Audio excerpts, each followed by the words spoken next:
हाँ जी, नमस्कार, स्वागत, वंदन, अभिनंदन आप सभी का आज के इस सेशन में। Am I audible and visible to you people? क्या मैं आपको बेहतरीन तरह से दिखाई और सुनाई दे रहा हूं?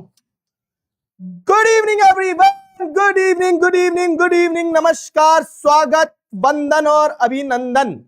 Welcome welcome welcome welcome to this session.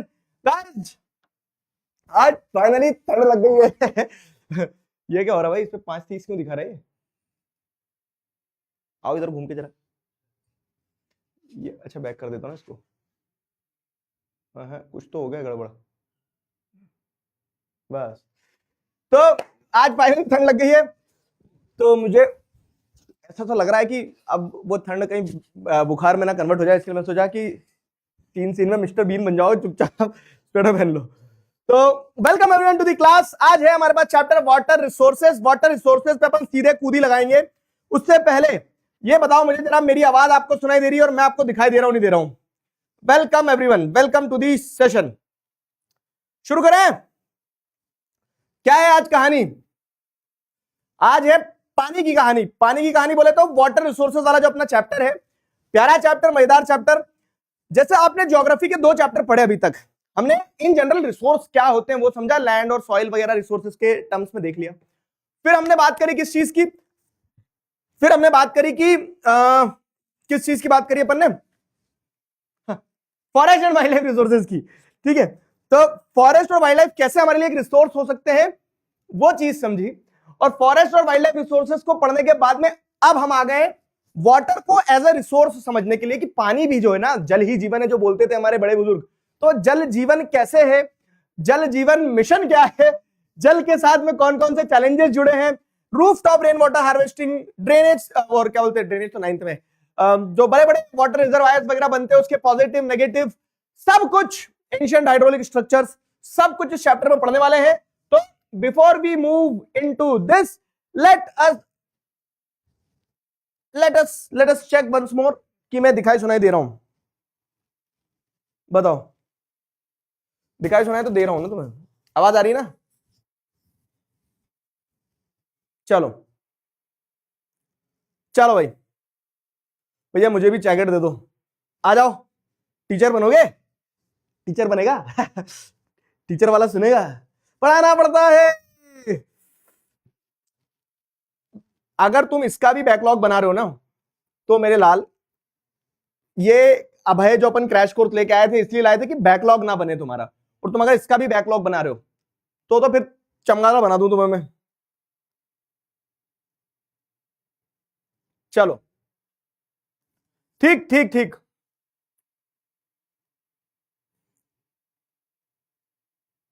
अट्ठाईस को पीटीएम है। चलो शुरू करें? Fine. Water resources chapter start होता है वाटर स्कैरसिटी के साथ। सबसे पहला शब्द आपके सामने आता है कि वाटर स्कैरसिटी।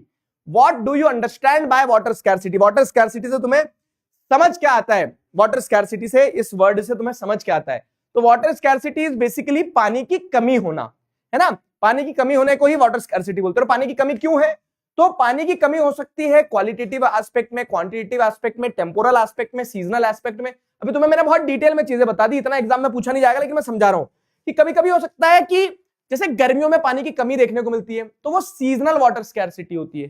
ठीक है, फिर एक स्पेटियल वाटर स्कैरसिटी होती है, मतलब स्पेस के हिसाब से। स्पेस के हिसाब से यानी कि राजस्थान में पानी की कमी होगी लेकिन अरुणाचल प्रदेश में पानी की कमी नहीं होगी। तो ये क्या हो गया? अगर अरुणाचल प्रदेश में पानी की कमी नहीं है और राजस्थान में पानी की कमी है, तो ये स्पेस के हिसाब से। तो water scarcity may occur from place to place.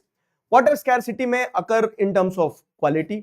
जैसे जब बाढ़ आती है तो उस बाढ़ के समय में आपको क्या देखने को मिलता है? बाढ़ के समय में आपको देखने को मिलता है कि पानी, चारों तरफ पानी पानी है, लेकिन फिर भी पानी की कमी है। क्यों? क्योंकि जो पानी है वो क्वालिटेटिव नहीं है, सारा पानी जमीन पे, मिट्टी पे फैला हुआ है। ठीक है, एक तरह से क्या है, वेस्ट वाटर आपको देखने को मिलता है, वेस्ट वाटर देखने को मिलता है। समझ में आया? तो वाटर स्कैरसिटी के क्या होते हैं? अलग अलग एस्पेक्ट्स होते हैं। समझे नहीं समझे? वाटर स्कैरसिटी के अलग अलग एस्पेक्ट होते हैं। तो उसी टर्म्स में अगर हम एक जनरल डेफिनेशन निकाल के लाएं कि what do you understand by water scarcity, तो वाटर स्कैरसिटी से आपको क्या समझ में आता है? Unavailability of water due to the variation in seasonal and annual precipitation. Seasonal और एनुअल प्रेसिपिटेशन में due to the variability of क्या बोलते हैं, अरे यार गपलत कर दिया ना, अनअवेलेबिलिटी ऑफ वाटर, ठीक है, कि पानी आपके पास में अवेलेबल नहीं है। और क्यों अवेलेबल नहीं है? क्योंकि हो सकता है वो किसी एक सीजन के कारण पानी की अवेलेबिलिटी हो, अनअवेलेबिलिटी हो, या फिर एनुअली ही पानी साल भर बारिश नहीं हुई है तो उस कारण जो अमाउंट ऑफ वाटर कलेक्ट होना चाहिए था आपके रिजर्वायर्स में, जो पानी कलेक्ट होना चाहिए था आपके, कह सकते हैं ना कि डैम्स के अंदर, तो वो पानी उतना कलेक्ट नहीं हो पाया। तो जब आपके पास में पानी की कमी है सीजनल लेवल पे या एनुअल प्रेसिपिटेशन पे कमी होने के कारण, तो उसे वाटर स्कैरसिटी कहा जाता है।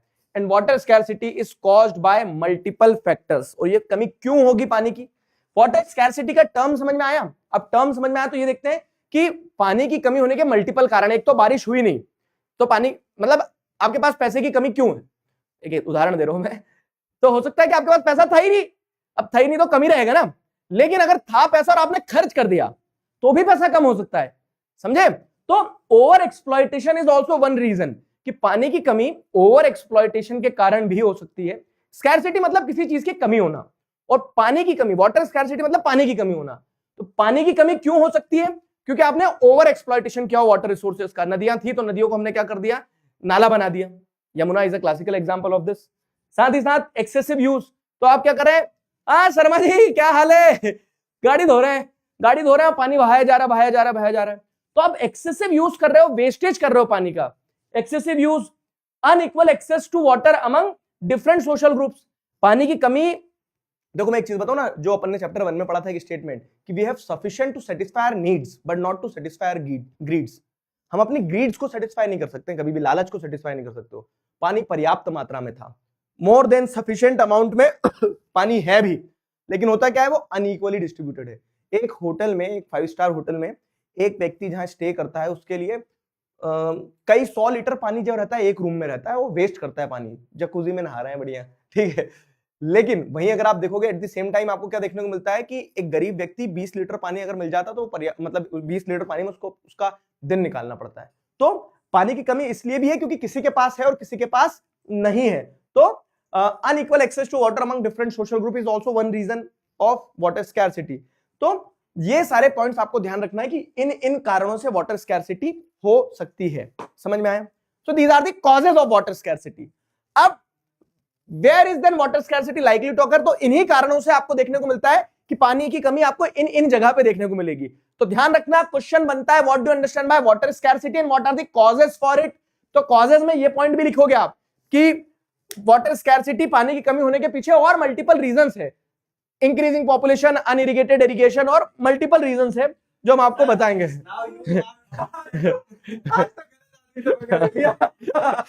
Hands up, hands up. चलती भी है भाई। तो भाई साहब रेड हो गई है क्लास में। ये आपको देखने को मिल रही है हमारी प्यारी कॉमर्स टीम। मैंने बस बच्चों को हिंट दे दिया था कि अब तुम्हें मैं बहुत सारे लोगों से मिलाऊंगा, क्योंकि 10th के बाद में तुम्हें इन्हीं के तो भरोसे करना है। तो this is our commerce team, lovely commerce team. Meet madam, ये हमारी फैमिली के लिए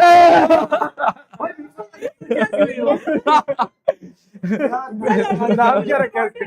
इसका नाम छिपकली देवी है। तो ये हमारी क्लास में अलग अलग कैरेक्टर्स होते हैं, तो वो उसी का पार्ट है बस। तो बच्चों ये कॉमर्स टीम है। रोहित सर हैं, जो रोहित सर कॉमर्स में अकाउंट्स पढ़ाते हैं। Hi sir. Hi sir. सानिध्य सर है, सानिध्य सर इकोनॉमिक्स पढ़ाते हैं। प्रबलीन मैम जो है, तो प्रबलीन मैम आपको बिजनेस पढ़ाएंगी। और भारतेंदु सर हैं, भारतेंदु सर थोड़े शर्मा रहे हैं अभी। तो जो मैथ्स लोग हैं ना बच्चे, कॉमर्स विद मैथ्स वाला, तो आपको मैथ्स पढ़ाएंगे। तो ये प्यारी टीम है। मैम आइए। तो ये बच्चे, इनमें से कितने कॉमर्स लेने वाले एक बार चैट में देखें हम। अच्छा, कितने लोग हो जो बस रेडी बैठे हो कॉमर्स लेने के लिए? जल्दी से बता दो। मेरा भी कॉमर्स था, देख लो, एक ही टीम हमारी, एक ही टीम। तो कितने बच्चे? सर आपका कैसा रहा था कॉमर्स का सफर? बढ़िया था, मतलब ले तो लिया था मजबूरी में, लेकिन फिर मजा आने लगा था। अगर और अच्छे टीचर होंगे तो मुझे नहीं लगता कि इन्हें मजबूरी फील होगी, तुम्हें भी मजा आएगा। तो लो कॉमर्स बिल्कुल बिंदास होके लो। और सर नया इंडिया है, तो नया इंडिया बदल चुका है जमाना। अब कॉमर्स प्राइड के साथ ली जाती है। देखा देखा, सब अपनी अपनी फील्डिंग सेट कर रहे हैं। अब वो बोलते हैं कॉमर्स में ऐसा क्या नहीं है, तो सब कुछ है कॉमर्स में। तो कितने बच्चे ले रहे हैं वैसे? सर मी आ रहा है वहाँ पे, तो बहुत सारे हैं। बढ़िया बढ़िया, पीसीएम वाले भी कॉमर्स ले लो। पीसीएम वाले आप जो भी ले रहे हो, आर्ट्स, ह्यूमैनिटीज, कॉमर्स, है ना, मतलब आप सब लोग कॉमर्स ही भर देना पहले, बाकी की बात में देख लेंगे। ये बताओ क्या बोलते हैं सर, आप लोगों का भी 1 साल हो गया ऑलमोस्ट पूरा सफर कॉमर्स की टीम का, तो अब जैसे जो बच्चे कॉमर्स लेने वाले होंगे तो उनके लिए क्या प्लानिंग करके रखी है अगले साल की? सर हमने इतना अच्छा तगड़ा प्लान बनाया है लोगों के लिए, मतलब हम लोगों को अब एक सेशन हो गया प्रारंभ जो था, like it was too good, और उसके बाद निर्भय में भी वही बच्चे बहुत सारे रिपीट हुए और बहुत सारे नए बच्चे जुड़े, तो जब ये आएंगे ना तो इनके लिए और ज्यादा क्रिस्प और ज्यादा अच्छा कंटेंट हमारे पास अभी रेडी है, और हम अब टॉपर्स निकालने वाले हैं सर। और अब इस साल का रिजल्ट देखो एक बार। हाँ, बात खत्म। आप रिजल्ट वाला रिजल्ट ही देख लेना, और उसके बाद आगे वाला तो we are already planning for it बहुत अच्छे से। तो लाइक अब ऑल इंडिया रैंक्स निकालनी है सर, बिल्कुल बेस्ट एक्सपेंड करते जा रहे हैं ना, सीयूटी भी आएगा दोस्तों। हाँ तो अच्छा वो तो सीक्रेट था, नहीं सीक्रेट तो है, सीक्रेट। अच्छा और भी कुछ लाए हो क्या? नहीं बस सीयूटी वाला जो था ना कि मतलब वो क्या पहले अभी बाद में आया, तो वो सब फिर बाद में बताएंगे, सारा रिवील हो जाता है। नहीं मतलब इन जनरल भी आप देखोगे तो this is one of the best commerce team in the country. तो जो बच्चे कॉमर्स का प्लान कर रहे हैं तो गो चेकआउट कॉमर्स 11th वाला चैनल है, जहाँ पे आपको सारे टीचर्स के वीडियोस वगैरह भी मिलेंगे, लेक्चर्स मिलेंगे, और अभी तैयारी भी चल रही ताबड़तोड़ तरीके से। सब जो बच्चे 12th में हैं, 11th वालों के लिए भी कुछ कुछ आएगा। बिल्कुल सर, दोनों और तुम जब 11th में जाओगे तो तुम्हारे लिए भी आएगा। इनके लिए तो ऑलरेडी रेडी हैं, ये चाहे तो अभी जाओ पहला लेक्चर तो देख लो।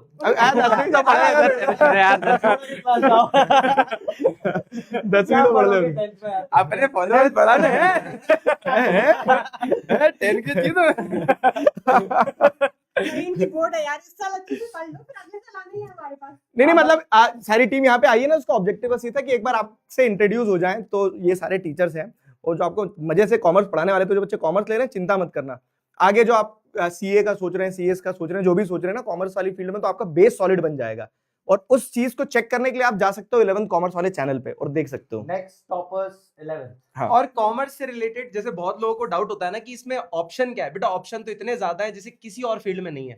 तो इतना डंकी की चोट पे मैं क्या एसआरसीसी का नॉर्मल पैकेज 85 लाख पहुंच चुका है, और आईएसआई का अब देख लो। और कॉमर्स वाले पैसे की बात करते बस। और इसके अलावा डिग्री कोर्सेज सीए वो सर लॉ लेते आप सीए, चलो अपने सीएस को आप इतना सारा पैसा दे रहे हो। हाँ। जैसे मुझे अभी क्या है ना, बेसिकली तुम लोड मत लो, मैं बस तुम्हें ये बताना चाह रहा हूँ कि अगर कॉमर्स स्ट्रीम सोच रहे हो तो दिस इज अमेजिंग टीम, ठीक है। तो बढ़िया से मेहनत करना है, पढ़ना है कॉमर्स के लिए अगर सोच रहे हो तो ये टीम है। बाकी मजेदार लोग हैं, वैसे ही हैं जैसे हम हैं, ठीक है। इनके भी 2 आंखें 2 नाक तो एक ही है। नहीं हमारी 4 कान बहुत तेज रहता है कॉमर्स वालों के, बस कान और उंगलियां भी इनकी ना 10 नहीं रहती, 15-16 रहती, पैसा गिनना रहता है इनको। वो नहीं आपने देखा वो मूवी में ऐसे टर्न करके वो नोट बता देते चार आने कम। तो अभी तो लेकिन ये 10वीं देंगे, तो इनको लोग 10वीं के लिए बहुत सारी विशेष दे दो आप लोग। अरे all the best, all the very best, और अच्छे परसेंटेज लेकर आओ। जल्दी अच्छे से अच्छा रिजल्ट लाओ, और फिर नेक्स्ट टॉपर्स कॉमर्स 11। यार इनके सीनियर्स कितने अच्छे हैं ना, 98 लाख के भी कॉमर्स है, मतलब बाय चॉइस भी लेते हैं लोग आज, तो इट्स ग्रेट यार। बाय चॉइस ही लेते हैं आजकल तो, because the career options that are available right now, तो बाय चॉइस ही कॉमर्स लिया जा काफी रहा है। इमर्जिंग सब्जेक्ट है। But all the best to you guys, और आई होप कि तुम लोगों के एग्जाम्स बहुत अच्छे जाएं, और अच्छे जाएंगे फॉर श्योर। अबे और से पढ़ रहा, अभी तो देखो यार। तो चलो जी, बढ़िया यार, all the best for your exams. ठीक है सर, हम लोग भी चलते हैं। चलो ठीक है, all the best guys. Merry Christmas. Bye bye, take care, bye sir. New added to the collection, यहाँ भी रख लेंगे।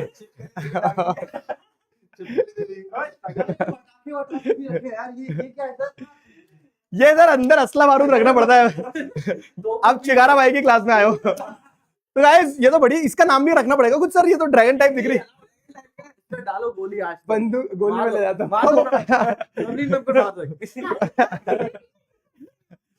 इसमें 3 बंदूकें एक साथ चलती है। चलती एक ही है, दो दिखाने वाली। अपडेट आना बचा इसमें। अपडेट के बाद दो चल रही है 2 नहीं चल रही, बस एक ही चल रही है। तो भैया ये सानिध्य सर से छुड़ा ली गई है, ठीक है। तो आज अब इसका नामकरण कर देंगे, क्लास में आपको बताएंगे फिर। तो thank you very much for coming. और ये कॉमर्स टीम थी बच्चों, तो दिल खोल के प्यार देना इन्हें भी। जब 11th में अगर कॉमर्स सोच रहे हो तो आप जा सकते हो कॉमर्स में। Bye bye bye bye bye bye. Attack हो गया भाई। एक बंदूक मिल गई अपने को। क्या ही तो हो गया। सही है यार। चलो भाई, आ जाओ, तो कहां थे अपन? कॉमर्स स्ट्रीम पे थे। कैसी लगी कॉमर्स स्ट्रीम? आ जाओ। सो गया क्या? सेंटा क्लॉज भी आ गया भाई साहब। चलो बेटा, तुम सबसे पहले लॉन्च होने वाले नेक्स्ट टॉपर्स का सबसे छोटा टीचर। रोना नहीं, रोना नहीं, रोना नहीं, रोना नहीं, रोना नहीं। मैं जोर से बोलूंगा तो रो दोगे। मेरी क्रिसमस कर दो सबको। रोहन भैया है हमारी टीम में, प्राइमरी के टीचर आ गए। नर्सरी क्लास का कोर्स स्टार्ट होने वाला है और पहला एडमिशन हमारा आ चुका है। रोहन भैया है हमारे वीडियो एडिटर, तो वो क्या बोलते हैं, उनकी फैमिली अभी आई है और ये फैमिली में एक प्यारा सा सेंटा क्लॉज। अच्छा, आज क्रिसमस सेलिब्रेशन था है ना? हाँ हाँ, तो मेरी क्रिसमस कर दो सारे बच्चों, मेरी क्रिसमस। रोना नहीं बेटा, रोना नहीं। पापा के पास जाओगे भी छोड़ दूंगा मैं। बंदूक से खेलोगे क्या? ये लो है बंदूक। नहीं डरेगा तो नहीं?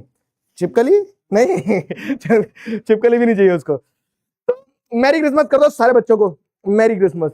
ठीक है, चलो चलो मैं देता हूं। चलो चलो चलो, आज तो क्लास में रेड पे रेड हो गई है दोस्तों। चलो चलो ठीक है। कैसा लग रहा है तुम्हें आज? ऐसा लग रहा है कि त्योहार आ गए क्लासेस में? क्लासेस में त्योहार आ गए। चलो, welcome back to the class. क्या पढ़ लिया तुमने? इसका नाम तो रख दें कुछ खतरनाक सा। ये वापिस देना पड़ेगी क्या सानिधि सर को? कॉमर्स अब आई थी कॉमर्स टीम, तो कुछ तो देखे जाए। है अच्छी बेटा, लॉन्च सही होती है, ठीक है ना? फ्लो बिगड़ गया क्लास का, तो अब थोड़ी देर मस्ती कर लेते हैं, है ना? जब कलर कॉम्बिनेशन अच्छा लग रहा है, उसमें आंख भी है। इसका नाम सोचो जरा क्या है, कुछ तो नाम सोचना पड़ेगा। कुछ तो नाम सोचना पड़ेगा इसका। चलो, ड्रैगन तो है लेकिन उसका नाम ड्रैगन रख के इतना आसान नाम नहीं रखेंगे। एक बच्चा बोला सर आज बस मस्ती करा दो, आज पढ़ाओ मत। देख रहा है मेरा हाथ। अब अगला किस टीम से मिलना है तुम्हें बताओ? अगला अगला मैं तुम्हें ह्यूमैनिटीज टीम से मिलवाता हूं। ह्यूमैनिटीज लेने वाले कितने बच्चे हैं?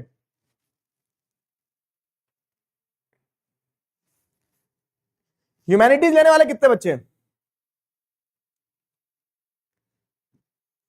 ड्राकुला नहीं, ड्राकुला नहीं, चमगादड़। चमगादड़ नहीं है वो, ड्रैगन है। ह्यूमैनिटीज लेने वाले कितने बच्चे हैं बताओ मुझे। कल हाँ यार, इसका नाम पुष्पा ड्रैगन रख सकते हैं क्या भाई? पुष्पा ड्रैगन कैसा रहेगा? चलो इस पे ना आज मैं तुम्हें इंस्टाग्राम पे आज इससे इसका नाम पूछ लूंगा तुमसे, ठीक है? नामकरण हो जाए आज इसका। New added to the family with love by the commerce team. तो कॉमर्स टीम ने जो प्यार के साथ में हमें तोहफा देके गई है इसका कुछ नाम सोचा जाएगा। अब पढ़ लो जरा।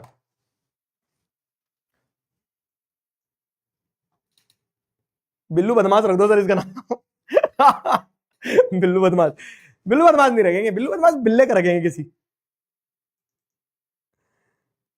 सर आपके बच्चे कब आएंगे रेड मारने? अच्छा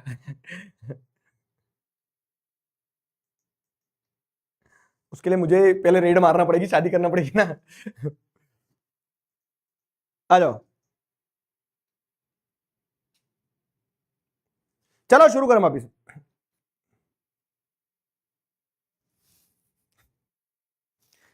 पढ़ लो बेटा, ऐसा थोड़ी ना होता है। इसका नाम ड्रैगन की जगह इसका नाम धर्मपाल कर दो। धर्मपाल भी बढ़िया रहेगा, धर्मपाल भी बढ़िया रहेगा, बेहतरीन रहेगा। सोचते हैं लेकिन इसका अपन इंस्टाग्राम पे वो करेंगे नामकरण समारोह। चलो आ जाओ, तो अगली कहानी क्या है? Water resources. वाटर रिसोर्सेज में हमने वाटर स्कैरसिटी समझ ली थी कि वाटर स्कैरसिटी क्या है? पानी की कमी होना। अब पानी की कमी क्यों हो सकती है? मल्टीपल रीजन से, ओवर एक्सप्लॉयटेशन, एक्सेसिव यूज, या फिर पानी जो है तो वो अनइक्वली अवेलेबल है लोगों के पास। पढ़ लो बेटा, पढ़ लो, ठीक है, पढ़ लो। अनइक्वली क्या है? पानी अवेलेबल है लोगों के पास में। तो ये सारे कारणों से पानी की कमी हो सकती है, ये सारे कारणों से पानी की कमी हो सकती है। तो अब बात किस चीज की हो रही है? अब यहां जैसे आप देखोगे तो बात इस चीज की हो रही है कि क्वेश्चन ऐसे बनेगा, what are the probable reason, possible reason for water scarcity.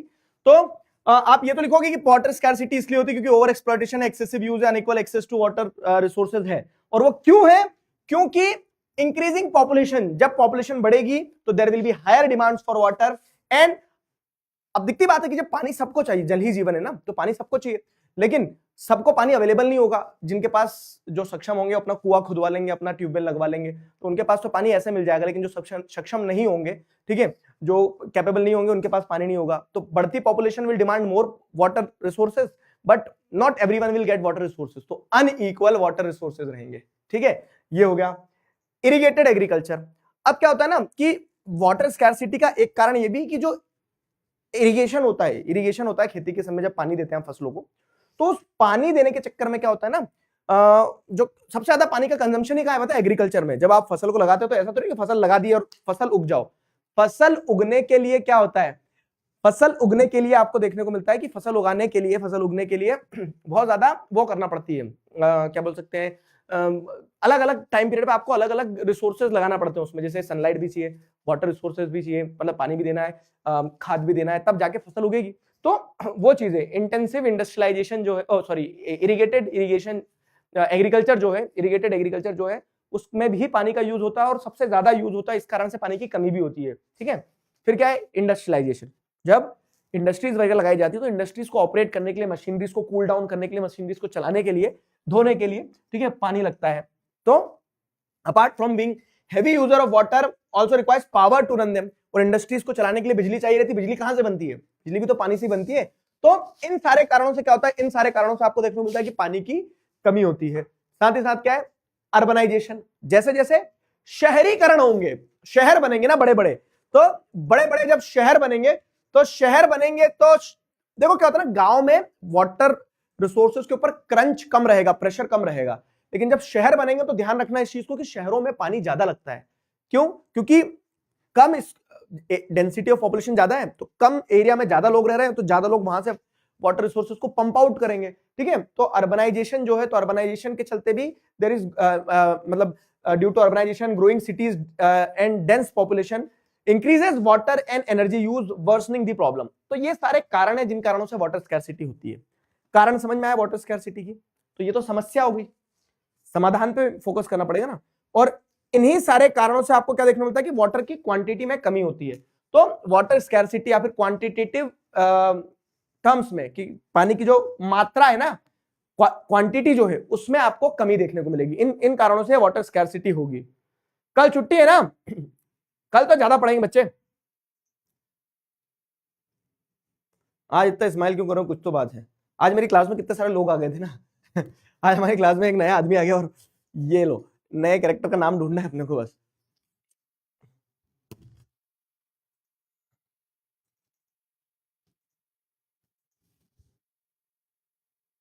चलो सर, थैनोस को बुलाएंगे तो पॉपुलेशन वाली प्रॉब्लम तो सॉल्व हो जाएगी। ठीक है, वाटर स्कैरसिटी का क्वांटिटेटिव एस्पेक्ट है ये। क्वांटिटेटिव मतलब क्या है कि वाटर स्कैरसिटी क्या है ये तो समझ में आया, सिंपल है, बता रहा हूं। देखो, वाटर स्कैरसिटी क्या है कि पानी की कमी होना। पानी की कमी क्यों होगी? उसके पीछे क्वालिटेटिव रीजंस भी होंगे, क्वांटिटेटिव रीजंस भी होंगे। तो अगर हम क्वालिटेटिव रीजंस की बात करें तो क्वालिटेटिव रीजंस मतलब क्या है कि पानी है लेकिन पानी की क्वालिटी अच्छी नहीं है। तो वो मैंने बताया आपको, जैसे बाढ़ आ जाएगी तो सब कुछ डूबा हुआ रहेगा, जलमग्न रहेगा, लेकिन डूबा होने के बावजूद भी क्या है, पानी की कमी हो सकती है। तो क्यों? क्योंकि वो जो पानी है तो गंदा पानी है। तो वो क्वालिटेटिव एस्पेक्ट होता है कि scarcity may be due to bad quality of water, water becomes unsafe for human use due to pollution from domestic waste, industrial waste and agricultural chemical। Yamuna नदी जो है, यमुना मैया कारी कारी, राधा गोरी गोरी, बरसाने में धूम मचाए, ऐसे ही है ना कुछ।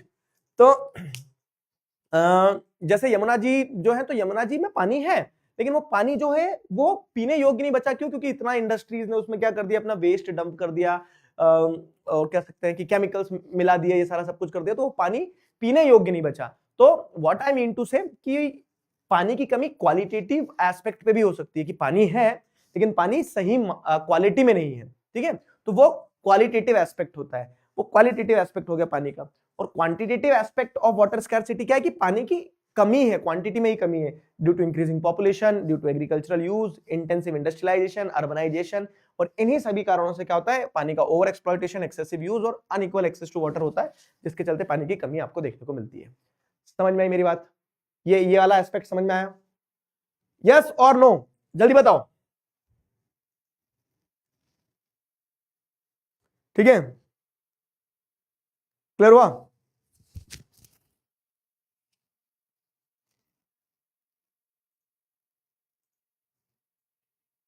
वृंदावन में धूम मचा है बरसाने की छोरी, मैंने उल्टा बोल दिया। ठीक है, क्लियर हुआ? ह्यूमैनिटीज कितने बच्चे ले रहे हैं? हाँ, ह्यूमैनिटीज टीम से मिलवाऊंगा ना तुम्हें अब।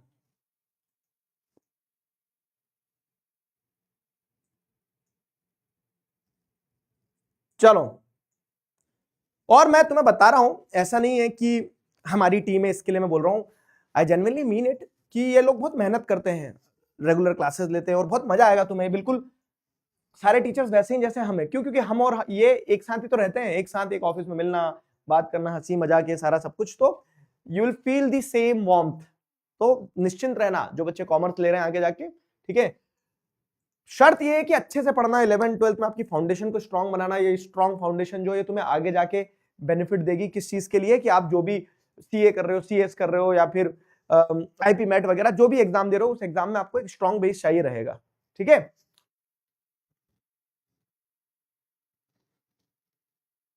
क्लियर हुआ? कल वाली क्लास के नोट्स भेज देना। क्यों भेज दिए? तो फिर रिफ्लेक्ट नहीं हो रहे क्या ऐप पे?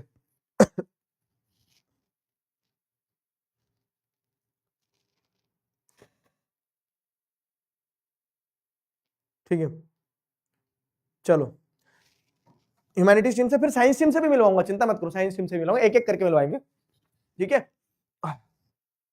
तो वाटर स्कैरसिटी क्वालिटेटिव और क्वांटिटेटिव, दो तरह के वाटर स्कैरसिटी होती है, दोनों तरह की वाटर स्कैरसिटी मैंने आपको समझा दी। अब जैसे अगर अपन देखें कि पानी की कमी है, तो पानी की कमी से ऊपर आने के लिए क्या है कि सरकार ने, ठीक है, वेरियस स्टेप्स लिए हैं। क्या स्टेप्स लिए? तो जो पुरानी एनसीईआरटी की बुक लेकर बैठे ना बच्चे, पुरानी एनसीईआरटी की बुक वाले बच्चों को क्या है इसमें समझ नहीं आएगा।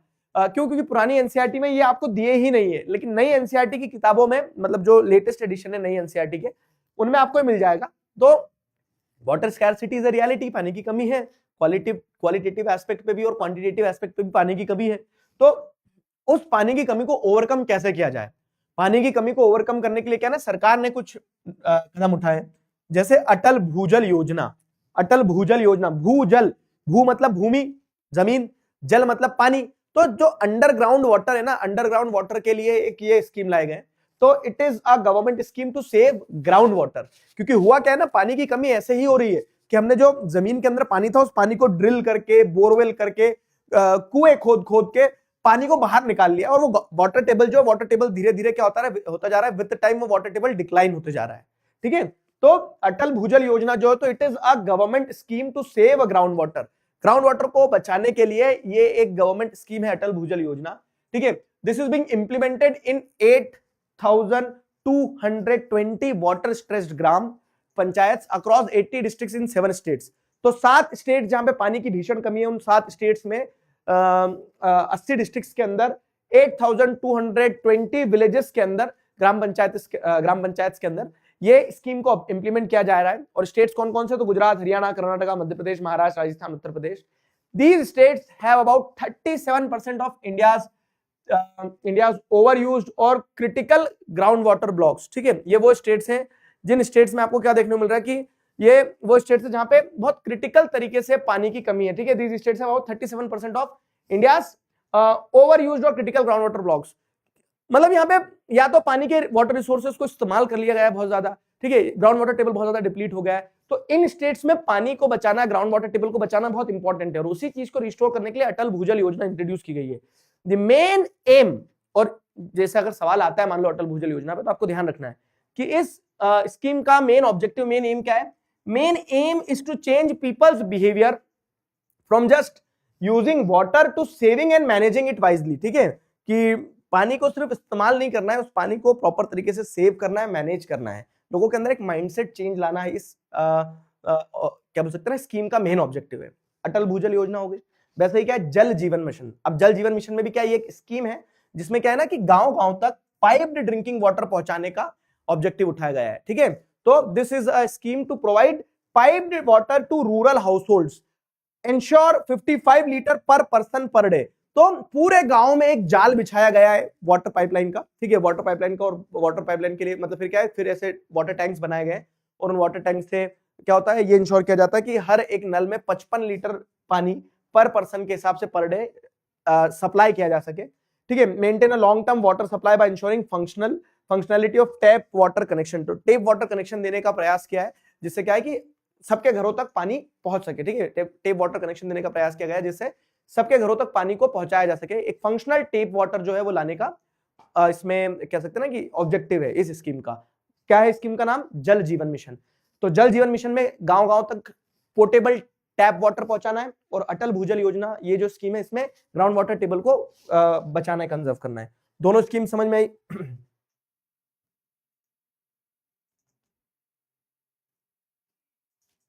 ठीक है, क्लियर हुआ?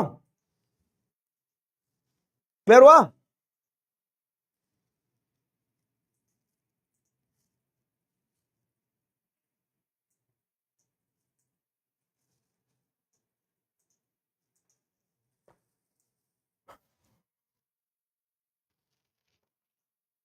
अटल भूजल योजना में बाबू की जो वाटर स्ट्रेस्ड 7 स्टेट्स हैं, विच इंक्लूड्स 80 डिस्ट्रिक्ट्स और 8220 ग्राम पंचायत, इन स्टेट्स में, इन रीजन्स में, इन ग्राम पंचायत में जो कि वाटर स्ट्रेस्ड है, जहां पे पानी की कमी है, तो वहां पे क्या है, वहां पे लोगों के बिहेवियर में, माइंडसेट में चेंज लाके उनको ये एहसास, देखो पानी को क्या ना, हमने बहुत सारी चीजों को फॉर ग्रांटेड लिया, हमने हवा को फॉर ग्रांटेड लिया। कर दो, पॉल्यूशन क्या होता है आज देख रहे हो आप, एयर क्वालिटी इंडेक्स कहां पहुंच गया है, ठीक है। हमने कह सकते हैं ना कि वाटर रिसोर्सेज को फॉर ग्रांटेड लिया रहे, नदियां कोई खत्म होगी क्या? नहीं, हमने सारे बर्फ पिघला दिए। अभी एक वीडियो आएगा कि अगर हिमालय मेल्ट हो जाएंगे तो क्या होगा, तो वो वीडियो आएगा ना, तुम्हारी आंखें खुली रह जाएगी देख के। तो हमने हर चीज को फॉर ग्रांटेड लिया, और जब हमने हर चीज को फॉर ग्रांटेड लिया तो फॉर ग्रांटेड लेने से हमें उससे नुकसान पहुंचाया। तो यहाँ पे वही है कि लोगों का बिहेवियर बदलना होगा, from using water to saving and managing it wisely, कि सिर्फ पानी इस्तेमाल नहीं करना है, उसको सेव करना है, प्रॉपर्ली मैनेज करना है। That should be the objective of people, ठीक है। क्लियर हुआ? समझ में आया? क्लियर है?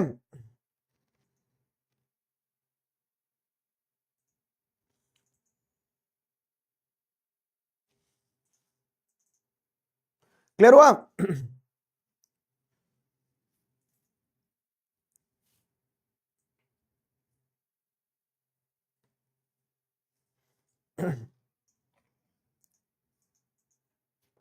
बढ़िया। अबे उसका नाम छोड़ दो, उसका नाम तो मैं बता दूंगा तुम्हें, लेकिन पहले तुम ये बताओ तुम्हें समझ में आया कि नहीं।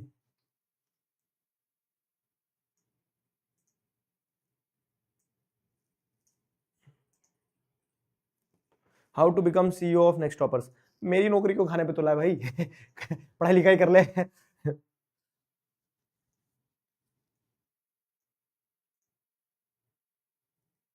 ठीक है,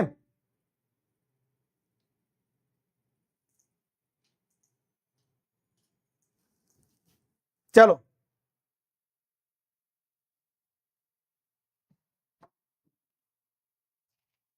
चलो अब बताओ, consider the following statement about Atal Bhujal Yojana. अटल भूजल योजना के बारे में देखो स्टेटमेंट दिए। The अटल जल इज इंप्लीमेंटेड इन, अटल भूजल योजना जो है, it is implemented in water states, gram panchayat across 7 Indian states. The selected states cover more than half of the India's total water stressed block. A key objective of Atal Jal is to promote community behavioral change towards water conservation in the smart and smarter management. जल्दी बताओ क्या है इसका right answer. पोल आया। Nationalism in India हो गया है मेरे लाल पप्पू, गुलू गुलू कर दो तुम्हें। नेशनलिज्म इन इंडिया वाला चैप्टर हो गया है, कंप्लीट हो चुका है। अब अपन कल उठाएंगे वो चैप्टर जिसको उठा के वापस रख देंगे। कौन सा? मेकिंग ऑफ ग्लोबल वर्ल्ड, क्योंकि बहुत छोटा सा चैप्टर आ रहा है ना। मेकिंग ऑफ ग्लोबल वर्ल्ड बहुत छोटा आ रहा है, इसके लिए कल अपन उसको उठाएंगे।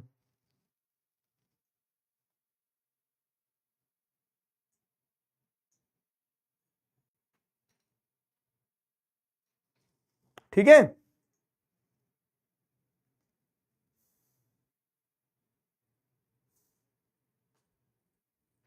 चलो, कल क्लास है, कल कोई छुट्टी नहीं है तुम्हारी।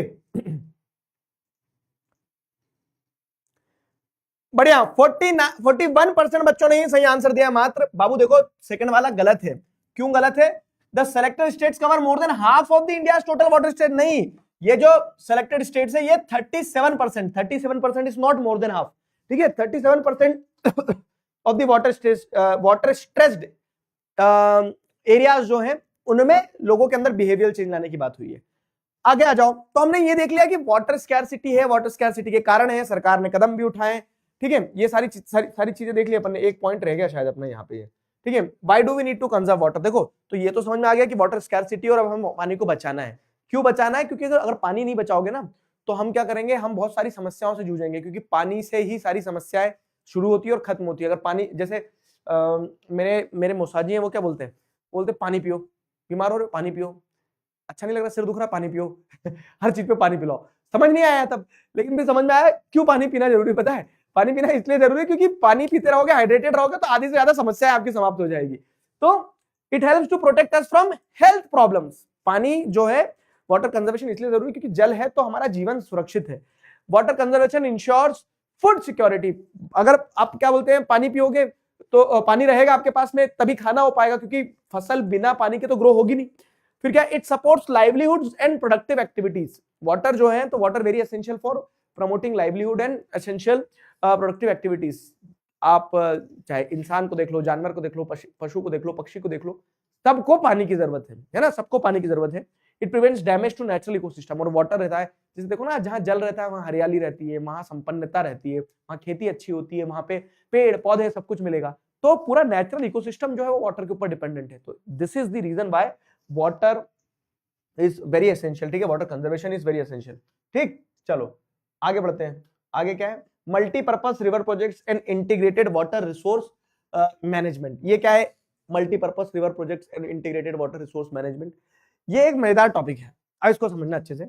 मल्टीपर्पज रिवर प्रोजेक्ट्स मतलब क्या है कि वाटर स्कैरसिटी थी, वाटर कंजर्वेशन जरूरी है, और वाटर कंजर्वेशन के लिए हमने क्या किया? तो हमने वाटर कंजर्वेशन, बहुत समस्या थी, ये समाधान है। समस्या पे नहीं, समाधान पे फोकस करना है। तो हमने समाधान क्या निकाला कि मल्टीपर्पज रिवर प्रोजेक्ट्स और इंटीग्रेटेड वाटर रिसोर्स मैनेजमेंट हमें डेवलप करना होंगे, ठीक है। मल्टीपर्पज प्रोजेक्ट्स और इंटीग्रेटेड वाटर रिसोर्स मैनेजमेंट हमें डेवलप करना होंगे। और इंटीग्रेटेड वाटर रिसोर्स मैनेजमेंट क्या होते हैं? तो कुछ ऐसा वाटर रिसोर्स का मैनेजमेंट किया जाए कि जिससे आपके मल्टीपल पर्पसेस फुलफिल हो जाए। इसीलिए डैम्स को मल्टीपर्पज रिवर प्रोजेक्ट्स भी कहा जाता है। सारी चीज एक एक करके समझ में आएंगे, एक एक से उठाते हैं। सबसे पहले मैं ये बताता हूं कि मल्टीपर्पज रिवर प्रोजेक्ट क्या है। तो अगर आप एक रिवर के ऊपर डैम बनाते हो, उसका क्या काम होता है? चलो बताओ चैट में। आपने अगर एक रिवर के ऊपर डैम बनाया तो उस डैम का क्या काम होता है?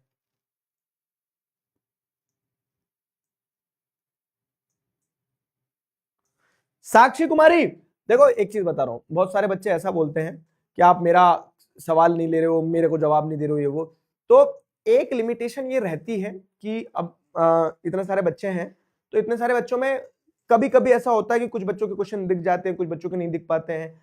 ये एक थोड़ा सा लिमिटेशन रहती है ना, ये एक लिमिटेशन रहती है। तो अब इसका मतलब ये नहीं कि हम इंटेंशनली इग्नोर कर रहे हैं बाबू, ठीक है। इंटेंशनली इग्नोर करके कहां जाऊंगा मैं तुम्हें? तुम भी तो मेरे प्यारे गुलू गुलू हो, ठीक है। ले, तुम्हें इग्नोर करके कहां जाऊंगा ये बताओ?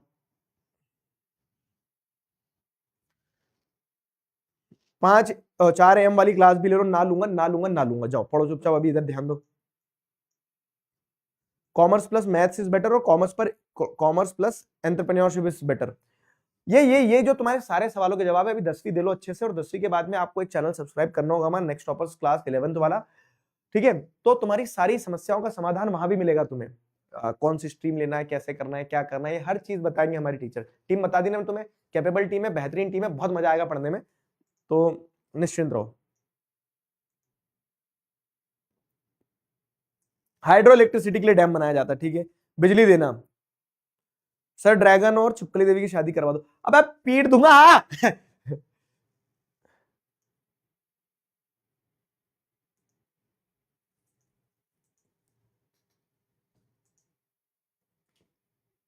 बताओ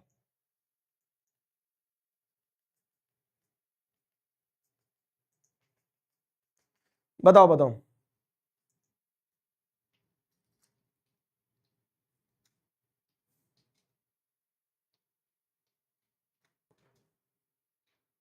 पानी देना, बहुत सारा पानी देना और ज्यादा से भी ज्यादा पानी देना। देखो मल्टीपल यूजेस है। अगर हम देख रहे हैं कि अगर एक डैम बनाया जा रहा है तो उस डैम के मल्टीपल यूजेस है, जैसे कि वो आपको बिजली भी देगा, वो आपको पानी भी देगा, वो आपके खेतों के लिए पानी भी बनेगा, वो कह सकते हैं ना कि बिजली भी होगा, खेतों में पानी भी चलेगा, वो डैम का जो पानी भरा हुआ है उस डैम के पानी पे फिशिंग भी होगी, मतलब फिश ब्रीडिंग भी होगी, नेविगेशन भी होगा, उस डैम के भरे हुए पानी में नाव इधर से उधर भी चलेगी। तो मल्टीपल पर्पस को फुलफिल कह रहा, इसीलिए इस डैम को क्या कहा जाता है, मल्टीपर्पस प्रोजेक्ट कहा जाता है। तो अब अपन वही पढ़ रहे हैं कि मल्टीपर्पस रिवर प्रोजेक्ट्स बनाए जा रहे हैं ताकि क्या है, वाटर रिसोर्सेज का प्रॉपर्ली मैनेजमेंट हो सके। तो क्या ये आज बनाए जा रहे हैं? नहीं, ठीक है। अगर आप देखोगे तो ये बहुत पुराने समय से चल रहा है। तो how do we conserve and manage water? तो from ancient time people build dams, reservoirs, embankments, canals to manage water for irrigation. अब सुनो मेरी बात, यहां पे मैं लगा रहा हूं चांद सितारे फूल और शबनम, सारे सारे सारे सारे वो लगा दिए एलिमेंट्स मैंने। क्यों? क्योंकि ये जो है ना, ये वाला क्वेश्चन बहुत इंपॉर्टेंट, बहुत फेवरेट क्वेश्चन हो जाता है सीबीएसई का, कि एंशिएंट हाइड्रोलिक स्ट्रक्चर्स क्या है, मतलब कि पानी के कंजर्वेशन के लिए जो आप आज डैम वैम बना रहे हो, तो पहले के समय में फिर पानी का लोग कैसे कंजर्वेशन करते थे, लोगों की पहले वाटर रिक्वायरमेंट्स कैसे फुलफिल होती थी, तो लोगों की वाटर रिक्वायरमेंट्स पहले कैसे फुलफिल होती थी, तो उसके लिए यहाँ पे पॉइंटर्स बताया गया कि पहले से ही क्या हो रहा है, from ancient time people build dams, reservoirs, embankments, canals, ठीक है, ताकि वो पानी इकट्ठा कर सके इरिगेशन के लिए और उनकी नीड्स के लिए। तो क्या होता था, देखो यहाँ पे 5 पॉइंट्स दिए गए, पांचों पॉइंट्स ऐसे कैसे रट लेना कि एंशिएंट हाइड्रोलिक स्ट्रक्चर्स की अगर बात करें कि पुराने समय में कैसे वाटर कंजर्वेशन होता था, तो पुराने समय में ऐसे वाटर कंजर्वेशन होता था। जैसे श्रृंगावेरापुरा जो है, तो फर्स्ट सेंचुरी बीसी, मतलब आज से कम 2100 साल पहले जो अगर हम देखें तो क्या है, इलाहाबाद के पास में जो प्रयागराज है, प्रयागराज के पास में आपको देखने को मिलता है कि एक वेल डेवलप्ड सिस्टम था to channelise the Ganga flood water. तो गंगा रिवर जो है, तो गंगा रिवर का जो फ्लड वाटर आता था उस पानी को चैनलाइज करके खेतों तक पहुंचाने का एक श्रृंगावेरापुरा में बहुत अच्छा सिस्टम डेवलप था। तो ये एंशिएंट टाइम 2100 साल पहले भी उन्होंने वाटर कंजर्वेशन, वाटर मैनेजमेंट के लिए सिस्टम निकाल लिया था। दूसरा पॉइंट कि ड्यूरिंग चंद्रगुप्त मौर्य टाइम, ठीक है, चंद्रगुप्त मौर्य के टाइम पीरियड में अगर आप देखोगे डैम्स, लेक्स, इरिगेशन सिस्टम बनाए गए थे। तो ये भी दर्शाता है कि आज से आप जैसे देखोगे तो आज से वही 2000 साल के अराउंड में आप देखने को मिल रहा है चंद्रगुप्त मौर्य के टाइम पीरियड में भी डैम्स, लेक्स वगैरह ये सारा सब कुछ बनाया जा रहा था। Advance irrigation found in Kalinga, ठीक है, तो कलिंग मतलब आज का ओडिशा, उस समय पे उसको कलिंग कहा जाता था। नागार्जुन कोंडा मतलब आज का आंध्र प्रदेश, बेन्नूर मतलब आज का कर्नाटका, कोल्हापुर मतलब आज का महाराष्ट्र। तो इन सारे एरियाज में आज भी पुराने समय के 1000 साल 1600 साल पुराने समय के इरिगेशन सिस्टम्स मिल रहे हैं, मतलब लोग तब भी वाटर को कंजर्व मैनेज करते थे। फिर फोर्थ आप देखोगे तो भोपाल लेक जो है, तो इन दी 11th सेंचुरी, मतलब आज से लगभग आपको क्या देखने को मिल रहा है, 1000 साल पहले भोपाल के राजा, ठीक है, राजा भोज, तो भोपाल लेक जो है, तो उन्होंने क्या किया, देख आदमी खुश हो जाता अपने शहर का नाम सुनने से। तो भोपाल के जो राजा थे, परमार डायनेस्टी के राजा भोज, तो उन्होंने क्या किया, one of the largest artificial lake of the time build करवाया था। राजा भोज ने क्या करवाया था ना, भोपाल में ऐसी पहाड़ियां हैं, उन पहाड़ियों के बीच में ऐसा थोड़ा डिप्रेशन था, उसको और खुदवा के उसमें पानी भर दिया। तो वर्ल्ड का one of the largest artificial lake, वो था नहीं, नेचुरल लेक नहीं है, खुदवा के बनवाया गया है, तो वो बनाया गया भोपाल लेक के नाम से, ठीक है। तो ये दर्शाता है कि एंशिएंट टाइम से लोग वाटर कंजर्वेशन के लिए अलग अलग टेक्निक्स लगाते आ रहे हैं। जैसे हौस खास टैंक, हौस खास गए दिल्ली में हौस खास घूमने, तो 14th सेंचुरी में हौस खास टैंक जो है वो बनाया गया था। 14th सेंचुरी में आपको क्या देखने को मिलता है, 14th सेंचुरी में हौस खास टैंक जो है वो बनवाया गया था, was built by Iltutmish to supply water to Siri fort Delhi, ठीक है। सिरी फोर्ट दिल्ली की अगर बात करें तो दिल्ली में सिरी फोर्ट में क्या बनाया गया, इल्तुतमिश के द्वारा हौस खास टैंक बनवाया गया ताकि हौस खास टैंक से सिरी फोर्ट तक पानी पहुंचाया जा सके। तो ये कुछ एंशिएंट हाइड्रोलिक स्ट्रक्चर्स के एग्जांपल्स हैं जो दर्शाते हैं कि since ancient time water conservation चला आ रहा है, ठीक है। बताओ समझ में आया? तो वाटर कंजर्वेशन के लिए, water conservation is not a new thing, पुराने समय से वाटर कंजर्वेशन चला आ रहा है। क्लियर हो गया? ठीक है, समझ में आया? समझ में आया?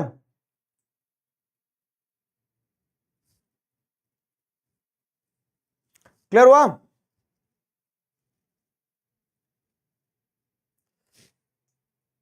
जल्दी बताओ, एंशियंट हाइड्रोलिक स्ट्रक्चर्स क्लियर हुए?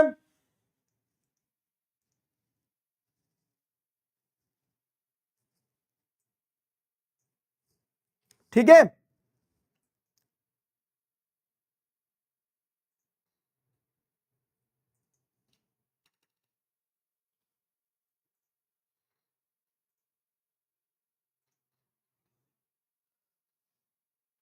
आर्ट्स पढ़ाते हैं ना बेटा, ह्यूमैनिटीज वाले बच्चे को आर्ट्स बोलते हैं। बोर हो रहा था, नाच दूं क्या मैं? बोर हो रहा है।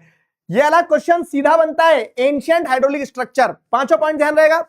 एंशियंट हाइड्रोलिक स्ट्रक्चर अगर ध्यान है तो अब आते हैं अपन, मल्टीपर्पज प्रोजेक्ट किसको बोलोगे? जो डैम्स है वही मल्टीपर्पज प्रोजेक्ट्स कहलाते हैं। जो डैम्स है, हाँ लीडर बोर्ड पढ़ दे रहा हूं पिछले क्वेश्चन का, जो डैम्स है उन्हीं को मल्टीपर्पज प्रोजेक्ट बोलते हैं। श्रेष्ठ राय और गौरी बिजलवान आज सेकंड पोजीशन पे पहुंच गई। क्या हो गया गौरी, आज कैसे सेकंड पोजीशन पे खिसक गए हो?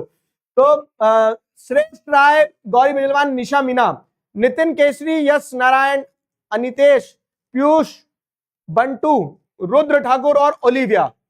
ओलिविया घूंघट कहां है तुम्हारा? ठीक है, चलो भाई।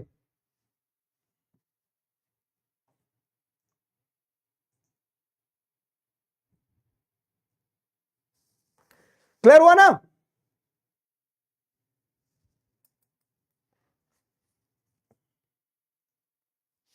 अब आ जाओ डैम वाली चीज पे।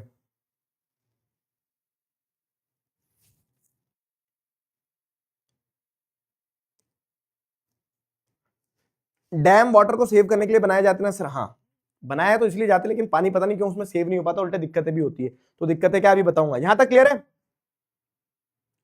समझ में आया? मथुरा कब आओगे? हो क्या आ गया मेरे दोस्त? क्लियर है? हम लोग एंशियंट प्रोजेक्ट्स क्यों पढ़ते हैं? हम लोग एंशियंट प्रोजेक्ट्स क्यों पढ़ते हैं? देखो उसके पीछे का कारण है कि वाटर कंजर्वेशन जो है, तो water conservation is not a new thing. ये बताया गया है कि वाटर कंजर्वेशन जो है पुराने समय से चला आ रहा है। और पुराने समय में वाटर कंजर्वेशन के लिए क्या स्टेप्स ली गई थी, पुराने समय में वाटर कंजर्वेशन के लिए क्या स्टेप्स ली गई थी, उस चीज को भी क्वेश्चन की फॉर्म में पूछा जाता है और वो क्वेश्चन आता है एग्जाम में, इसके लिए बताया। अब आते हैं हम कि आज के समय में कैसे वाटर कंजर्वेशन कर रहे हैं। तो हमने डैम्स बनाए। डैम्स क्या है देखो, तो a dam is a barrier across flowing water that obstructs, directs or retards the flow, often creating reservoir. This reservoir is called a dam. This structure has a section called spillway or weir through which the water flows. Dam क्या है अब समझना अच्छे से। जब आप देख रहे हो तो एक स्ट्रक्चर है जो कि क्या कर रहा है, एक स्ट्रक्चर है, एक स्ट्रक्चर बनाया जाता है, एक स्ट्रक्चर बनाया जाता है। तो dam is a barrier across flowing water. तो बहता पानी था, नदी थी, नदी के आगे आपने जो स्ट्रक्चर बनाया ना, इस स्ट्रक्चर को आप क्या कहते हैं? ये स्ट्रक्चर जो बनाया इसका काम क्या है? इस स्ट्रक्चर ने पानी को ऑब्स्ट्रक्ट कर दिया, पानी को रोक दिया, ठीक है। इट डायरेक्ट, फिर ये रोकने के बाद में यहाँ गेट होगा तो गेट में से पानी इधर से निकाल दोगे आप। इट इज ऑब्स्ट्रक्टिंग, डायरेक्टिंग और रिटार्डिंग द फ्लो, ठीक है। तो फ्लो को अपने हिसाब से रोकना, डायरेक्ट करना, ठीक है, रिटार्ड करना, ये डैम का काम होता है। तो डैम इज अ बैरियर, ये जो स्ट्रक्चर है इसे डैम कहा जाता है, ठीक है। ऑफन क्रिएटिंग अ रिजर्वायर, और जो पीछे पानी बनता है ना, ये पानी वाला पार्ट है, ये पानी वाला पार्ट जो होता है इसको क्या कहते हैं? रिजर्वायर कहते हैं, ध्यान रखना, ठीक है। पानी वाले पार्ट को रिजर्वायर कहते हैं। और ये जो स्ट्रक्चर वाला पार्ट है, इस स्ट्रक्चर वाले पार्ट को क्या कहा जाता है? इस स्ट्रक्चर वाले पार्ट को कहा जाता है डैम। अब इस स्ट्रक्चर वाले पार्ट में जो गेट्स वगैरह रहते हैं ना, ये आपको दिख रहे हैं यहाँ पे गेट्स है, ये गेट्स है ये। तो ये जो गेट्स वगैरह रहते हैं, इन गेट्स वगैरह को कहा जाता है the reservoir, sorry this reservoir is called dam. Sorry my bad, मैंने तुम्हें उल्टा पढ़ा दिया क्या? हाँ, ये जो रिजर्वायर रहता है इस रिजर्वायर को ही डैम बोलते हैं, रिजर्वायर को डैम बोलते हैं। और इस स्ट्रक्चर में आपको क्या देखने को मिल रहा है? स्ट्रक्चर में आपको गेट्स देखने को मिल रहे हैं, उल्टा हो गया थोड़ा सा, ये स्ट्रक्चर में आपको गेट्स देखने को मिल रहे हैं। तो जो डैम है उस रिजर्वायर को कहा जाता है। ये स्ट्रक्चर है, तो रोड होती है, कभी कभी आपने देखा होगा गाड़ी निकल के जा रही है इस पे से, है ना। तो ये जो पीछे रिजर्वायर बना है, इस रिजर्वायर को डैम कहा जाता है। ये जो स्ट्रक्चर होता है, स्ट्रक्चर में आपको क्या देखने को मिलता है? सेक्शन जहां से पानी निकलता है, इस सेक्शन थ्रू विच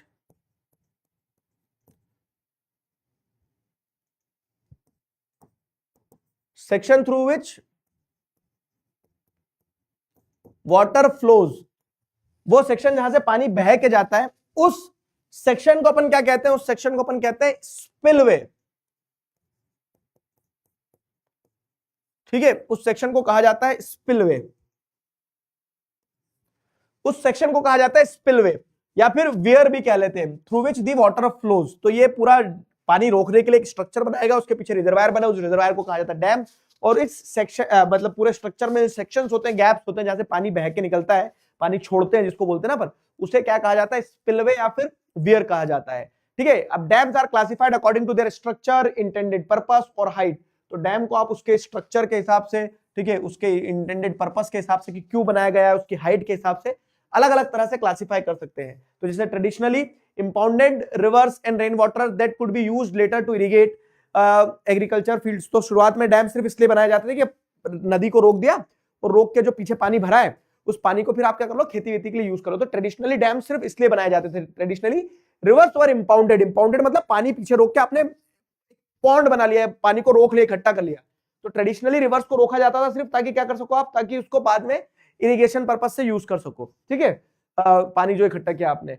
लेकिन आज के समय में आपको देखने को मिल रहा है क्या कि नाउ मल्टीपर्पस इरिगेशन इलेक्ट्रिक, लेकिन आज के समय में जो डैम है तो मल्टीपल पर्पसेस को फुलफिल करते हैं। जैसे बिजली बनाने के लिए इस्तेमाल किया जाता है डैम्स का, ठीक है, इलेक्ट्रिसिटी बनाने के लिए डैम्स का इस्तेमाल किया जाता है, water supply for domestic and industrial uses. ठीक है, तो जो डोमेस्टिक है, इंडस्ट्रियल यूजेस है, उनके लिए आप क्या करते हो कि डैम में जो पानी भरा है। तो आज के डैम को मल्टीपर्पस प्रोजेक्ट क्यों कहते हैं, इसी पे क्वेश्चन आएगा। तो आप देख रहे हो ना, एक पर्पस, दो पर्पस, खेती का पानी, बिजली जनरेशन, ठीक है, डोमेस्टिक और इंडस्ट्रियल यूजेस के लिए पानी सप्लाई करना। डैम का एक काम होता है फ्लड कंट्रोल भी। जब बहुत ज्यादा बारिश होती है तो आप पानी को स्टोर कर लेते हो, आगे बह के नहीं जाने देते हो। तो ये पॉइंट ध्यान रखना, डैम फ्लड कंट्रोल भी करते हो, डैम फ्लड ट्रिगर भी करते हैं, अभी समझाऊंगा कैसे। तो एक पॉजिटिव साइड ये, या फिर कह लो कि डैम का एक यूज ये भी है, रिक्रिएशनल एक्टिविटीज। डैम के आसपास आप देखोगे ना तो खेती हो पाएगी, डैम के आसपास गांव बच पाएंगे, डैम के आसपास पेड़ लग पाएंगे, जंगल बन पाएंगे। तो रिक्रिएशन के पर्पज से डैम का इस्तेमाल होता है। इनलैंड नेविगेशन, डैम का इस्तेमाल होता है इनलैंड नेविगेशन के लिए। मतलब कि जो तालाब बनाया आपने, इस तालाब के अंदर से आप क्या करते हो, ये तालाब जो बना है आपका, तो यहाँ पे आप आपकी शिप रखोगे, नाव, और नाव यहाँ से यहाँ चले जाएगी। तो इनलैंड नेविगेशन भी होता है। फिश ब्रीडिंग, मछली पाल सकते हो इस डैम के अंदर आप। तो ये सारे मल्टीपल पर्पसेस फुलफिल करता है डैम। डैम इन सभी पर्पसेस को फुलफिल करता है। समझ में आया? इसीलिए डैम को मल्टीपल पर्पस प्रोजेक्ट कहा जाता है।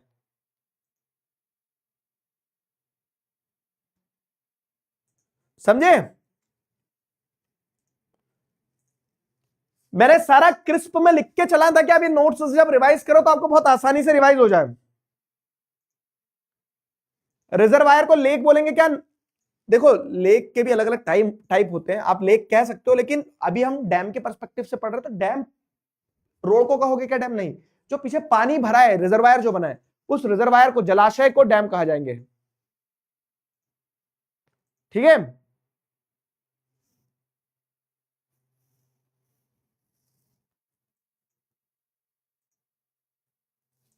समझ में आया? क्लियर हुआ?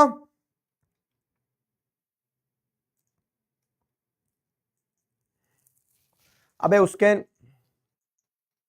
नाम में उलझे हुए हो। सर डैम बनाया जाता है कि हम गेट खोल दे और पाकिस्तान में फ्लड आ जाए। क्या बिगाड़ दिया तुम्हारा पाकिस्तान ने?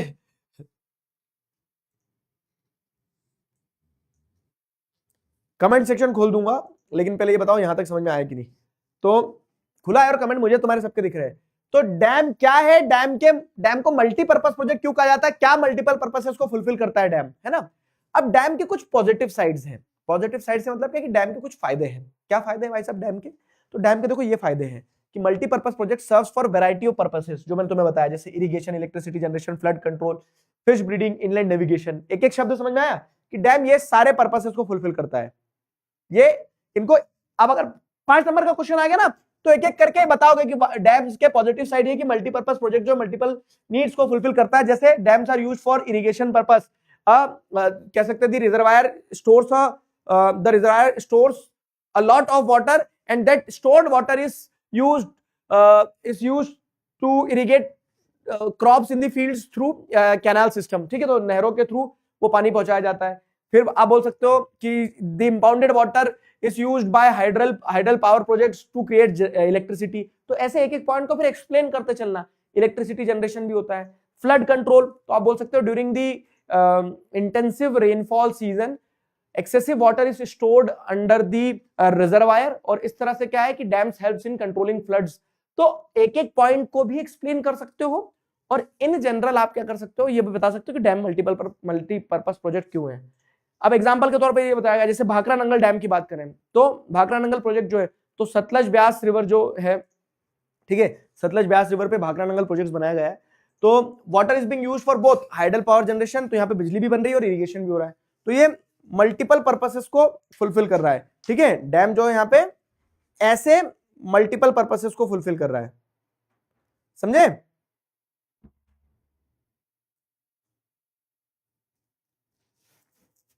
आया समझ में।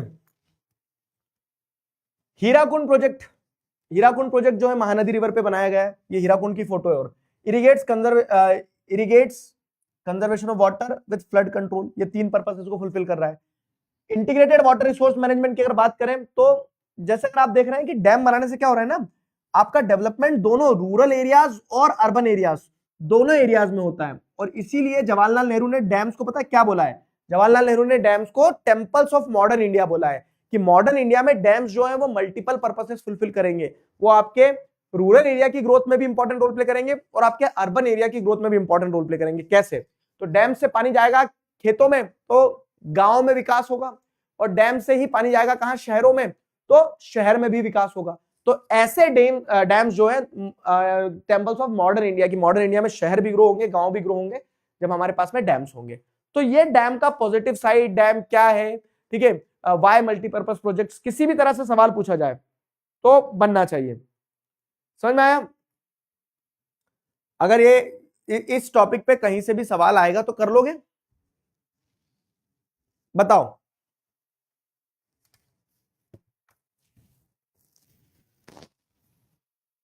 इस टॉपिक पे अगर कहीं से भी सवाल आएगा तो कर लोगे? बताइए।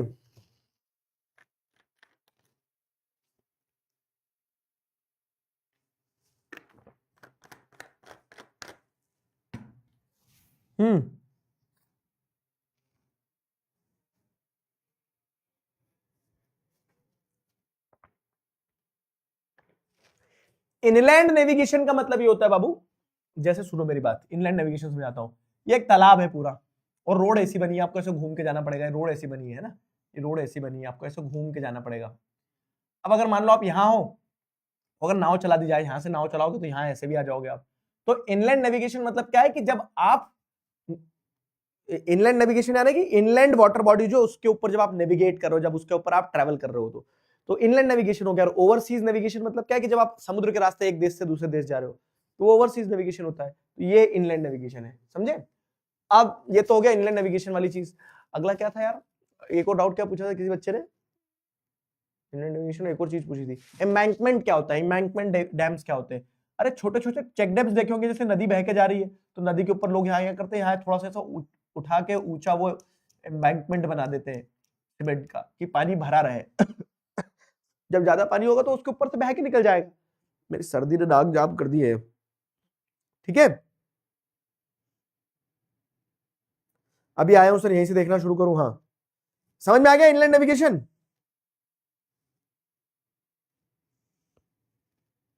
क्लियर हुआ?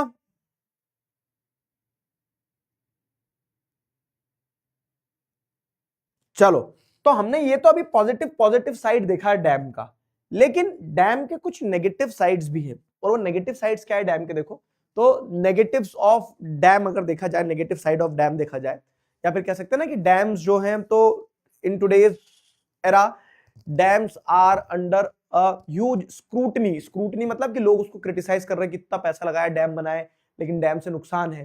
तो डैम से अगर नुकसान की बात की जाए ना, देखो इस चैप्टर से जो मैप वर्क आएगा तो ये 1 2 3 4 5 6 7 8, ये 8 पॉइंट जो है इस चैप्टर के मैप वर्क के पॉइंट है। ये अलग से मैं तुम्हें मैप वर्क की क्लास में और करवाऊंगा, ठीक है। तो चिंता मत करना, मैप वर्क की क्लास में अलग से करवाऊंगा, लेकिन मैंने साथ ही साथ नोट्स में दे दिया है तुम्हें।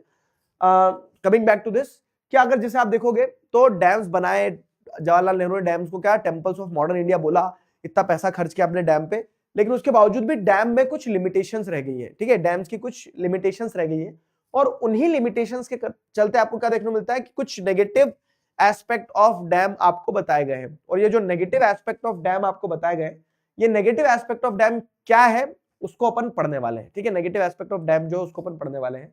तो सबसे पहली चीज, तो आप जब बड़े बड़े डैम बनाते हो ना, तो it disturbs the natural flow of river, reduces sediment movement and harms aquatic life by blocking migration. For example, ये नदी थी, इस नदी पे आपने इतना बड़ा डैम बना दिया यहाँ, तो अब नदी में पानी यहां तक भर जाएगा, है ना, नदी में पानी यहां तक भर जाएगा। लेकिन अब जब आपने ये गेट बनाया इस टाइप से, ठीक है, जब नदी में आपने क्या करा, इस टाइप से गेट बनाया, ठीक है, नदी में जब आपने ऊपर एक कह सकते हैं ना कि एक बैरियर जब बना दिया, इस बैरियर के अंदर जो पीछे पानी भरा है, तो इस बैरियर के अंदर जब पीछे पानी भरा है, तो पानी भरने से क्या होगा कि वो सेडिमेंट्स यहाँ पे डिपॉजिट होना शुरू हो जाएंगे। पानी रुका हुआ है ना, बहता पानी नहीं है, आपने पानी रोक दिया, तो रुका हुआ पानी, तो उसके अंदर जो मिट्टी कण है वो सब नीचे बैठेंगे, ठीक है, तो it leads to excessive sedimentation at the base. अब सुनो, बनाया क्यों था डैम, ताकि उसमें पानी भर सके, तो पानी भर रहे हो, लेकिन पानी के साथ में धीरे धीरे पानी बाद में ऊपर ऊपर पानी निकलते जाएगा, लेकिन वो सेडिमेंट जो है नीचे की तरफ जमा होते चले जाएंगे और डैम की हाइट अपने आप कम होती चली जाएगी। मतलब कि अब डैम में पानी कम, मिट्टी ज्यादा भर गई है, फिर डैम खोदना पड़ता है बारिश से पहले, पता है तुम्हें।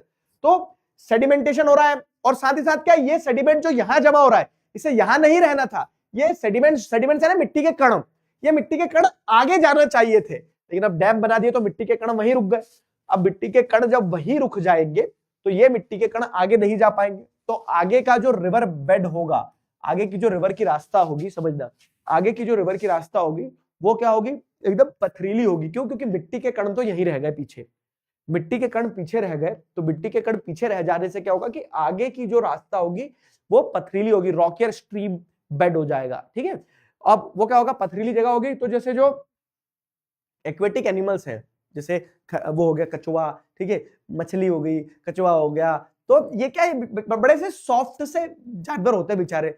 लेकिन अब क्या है कि आगे का जो रिवर बेड है वो it is deprived of sedimentation, मिट्टी नहीं है तो घास वास नहीं उगेगी, तो जो सी फूड वो लोग खाते हैं, मतलब वाटर, वो नदी के अंदर जो घास एल्गे वगैरह होती है ना, तो इन एक्वेटिक एनिमल्स को वो नहीं मिलेगा। और खास करके वो एनिमल्स जो नदी के रास्ते आगे जाते थे, तो आगे आएंगे तैरते तैरते, टंग सिर में लग गई, कछुए को कछुआ देख रहा है, या तो दीवार खड़ी हो गई यहाँ, तो ठीक है, तो जो माइग्रेटरी एनिमल्स हैं वो मूव नहीं कर पाएंगे, ठीक है, माइग्रेटरी एनिमल्स मूव नहीं कर पाएंगे, आगे का रिवर बेड बहुत रॉकियर होगा, ठीक है, पथरीला होगा, तो उस कारण से क्या, जो स्पॉनिंग एनिमल्स है खास करके जो अपने अंडे वंडे रिवर बेड पे देते हैं, तो उनको कंड्यूसिव एनवायरनमेंट नहीं मिलेगा, तो एक्वेटिक लाइफ जो है बहुत ज्यादा अफेक्ट होती है डैम के बनने से। समझ में आया? पुअर सेडिमेंटेशन, सेडिमेंट्स की मूवमेंट नहीं हो पाएगी, एक्वेटिक लाइफ को नुकसान होगा। पॉइंट समझ में आया? बताओ। कछुआ नहीं होता सर, कछुआ होता है। अबे लाली मैडम के स्टूडेंट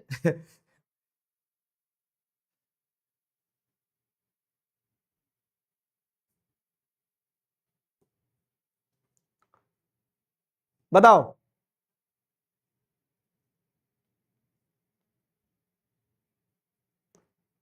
मैं वाला वीडियो जब सारे चैप्टर जाएंगे उसके बाद एक साथ करवाऊंगा एक क्लास में, ठीक है।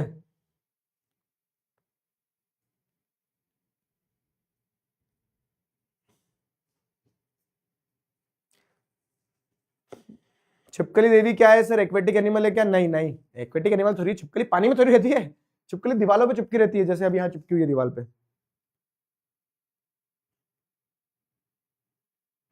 ठीक है। अरे समझ में आया, यस और नो? बताओ।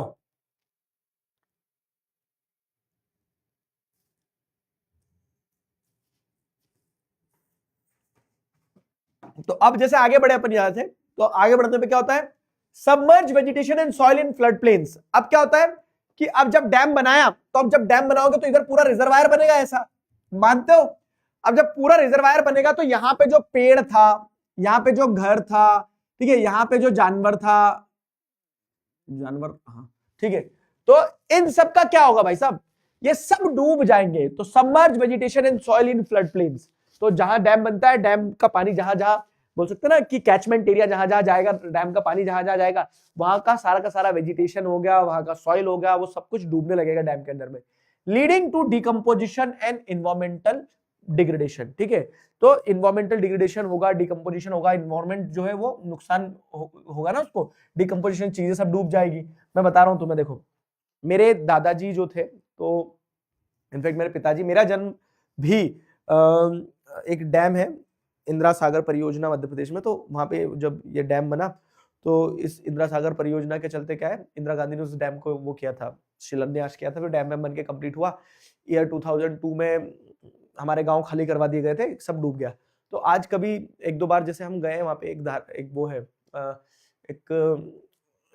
मतलब एक धार्मिक स्थान है, संत सिंगा जी का वो है, तो वहां जाते हैं लोग, तो वहां से वो डैम का पानी दिखता है, रिसाव दिखता है कि कहां तक पानी आ गया। तो जो पुराने लोग होते हैं वो देखते, देखो देखो देखो वो टीला था, वहां पे जो पेड़ था वो एक बरगद का पेड़ था, वहां अपना गांव था, इस टाइप से करते हैं, गूगल मैप पे जूम कर करके देखते हैं कि अच्छा यहाँ अपना गांव था, यहाँ ये था, यहाँ वो था, जो कि अब सब पानी के अंदर डूबा हुआ है। ठीक है, तो डैम जब बनते हैं ना, तो डैम क्या करते हैं, डैम सब कुछ डुबा देते हैं, सब कुछ डिकम्पोज कर देते हैं, एनवायरमेंट को डिग्रेड कर देते हैं एक तरह से, फ्लड प्लेन्स वाले एरिया में जहां जहां पानी भरता है। ठीक है, फ्लड प्लेन्स वाले एरिया में big dam often fail to control flood and even trigger them due to reservoir sedimentation. Floods cause loss of life, property, soil erosion and land degradation due to silt loss. अब यहां समझना, जब dam बनते हैं बड़े बड़े, तो बड़े बड़े डैम बनते हैं किस लिए, मैंने आपको बताया पानी भरने के लिए, लेकिन अब डैम के अंदर जब मिट्टी सेडिमेंटेशन बेस में जमा हो जाता है, तो डैम की पानी होल्ड करने की कैपेसिटी ऑटोमेटिकली कम हो जाती है, क्योंकि उसके अंदर मिट्टी ज्यादा नीचे बेस में आ गई है। बेस में जब मिट्टी बहुत बेस में जब मिट्टी बहुत ज्यादा आ गई डैम के, तो फिर क्या होता है कि डैम के गेट खोलना पड़ते हैं आपको, बारिश ज्यादा होती है तो, क्योंकि पानी ओवरफ्लो कर जाएगा नहीं तो।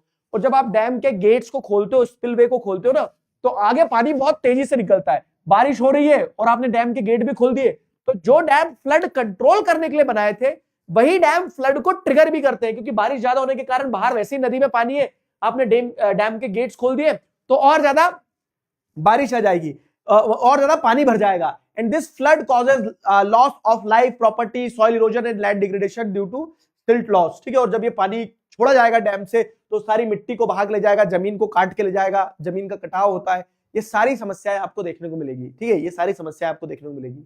बिग, ये हो गया डैम फ्लड ट्रिगर भी करते हैं, तो डैम का नेगेटिव साइड ये कि डैम्स को फ्लड कंट्रोल करने के लिए बनाए, लेकिन डैम से फ्लड्स आती भी है। These projects can trigger earthquake, waterborne diseases, paste and pollution. ठीक है, तो डैम के कारण क्या है, अर्थक्वेक भी आ जाते हैं।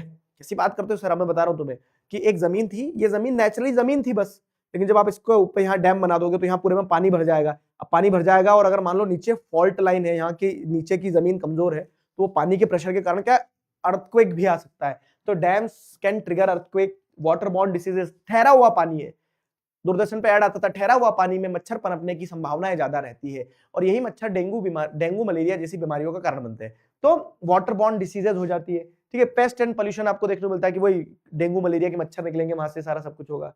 साथ ही साथ जब डैम्स बने, तो डैम्स का एक नेगेटिव एस्पेक्ट ये भी है कि जहां डैम बन गया वहां पानी बहुत सारा है, और वहां पानी बहुत सारा है तो वहां लोग कौन सी फसल उगाएंगे, वहां पानी वाली फसल ही उगाएंगे। तो there is change in cropping pattern, people will sow more and more water intensive crops, लोग अब वाटर इंटेंसिव क्रॉप्स की ही खेती करेंगे, उन्हीं क्रॉप्स को लगाएंगे जहां पे क्या है, जहां पे मतलब जिन क्रॉप्स को पानी ज्यादा लगता है, क्योंकि उनके पास पानी है, क्योंकि पानी वाली फसल की कीमत अच्छी होती है। तो due to dams there is change in cropping pattern, irrigation has led farmers to grow water intensive crop causing ecological issues like soil salinization. और जब आप ज्यादा पानी वाली फसलें ग्रो करते हो ना, तो पानी आप ऊपर से पानी दे रहे हो, तो मतलब सॉइल के अंदर सैलिनेशन हो जाता है। ठीक है, सॉइल अल्कलाइन हो जाती है, सलाइन हो जाती है, सलाइन मतलब नमक का तत्व मिट्टी में बढ़ने लगता है, और साथ ही साथ क्या है कि वाटर क्रॉपिंग पैटर्न चेंज हो जाता है, कि लोग पहले जैसे मान लो ज्वार बाजरा की फसल लगाते होंगे जो कि कम पानी मांगती, लेकिन अब पानी आ गया तो लोग गेहूं फसल लगाएंगे। तो ये सारी समस्याएं, ये सारा सब कुछ नेगेटिव्स है। These are the negatives of what, these are the negatives of multipurpose projects, dams वगैरह के नेगेटिव एस्पेक्ट हो गए। समझ में आया? अब आप बोलोगे कि वाटर स्कैरसिटी थी, वाटर स्कैरसिटी को कंजर्व करने के लिए हमने डैम्स बनाए। डैम्स के फायदे थे, लेकिन डैम्स के नुकसान भी हैं। करे क्या तो इंसान करे क्या इंसान, तो फिर ये बताओ, क्वेश्चन बनता है ना। तो व्हाट्स नेक्स्ट? अब क्या करो? आपने इतने बड़े बड़े डैम बना दिए, इतना पैसा लगा दिया, करोड़ों रुपए खर्च कर दिए, और आप बोल रहे कि डैम्स के नेगेटिव एस्पेक्ट है। तो डैम के अब नेगेटिव एस्पेक्ट है, तो आप डैम से मतलब आप अब कैसे वाटर कंजर्व करोगे? ठीक है, समझे?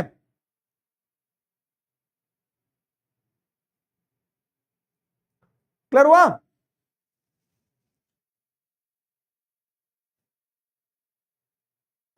बताओ।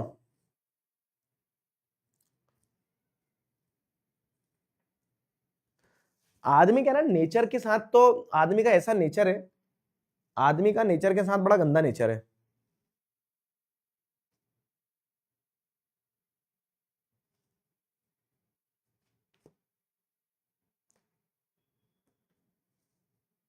हाँ, परावली को देख लो अभी कितना और मतलब सही है यार, लोगों को है ना, जब सरकार, न्याय व्यवस्था, बड़े बड़े बिजनेस हाउस ये सोचने लगता है ना कि पैसे से सब कुछ हो सकता है, पावर से सब कुछ हो सकता है, तो इनको मार मार के ना इनका चंगादड़ बना देना चाहिए।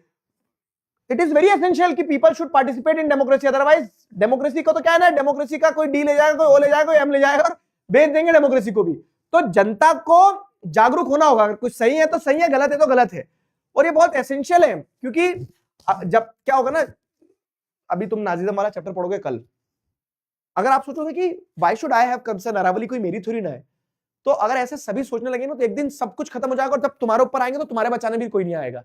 क्यों? क्योंकि लोग बोलते हैं कि तुम मेरे थोड़ी ना हो। तो we should stand for a cause. जब भी कोई कॉज की बात आती है ना, तो सही, अगर सही है तो सही है, गलत है तो गलत है। समझे?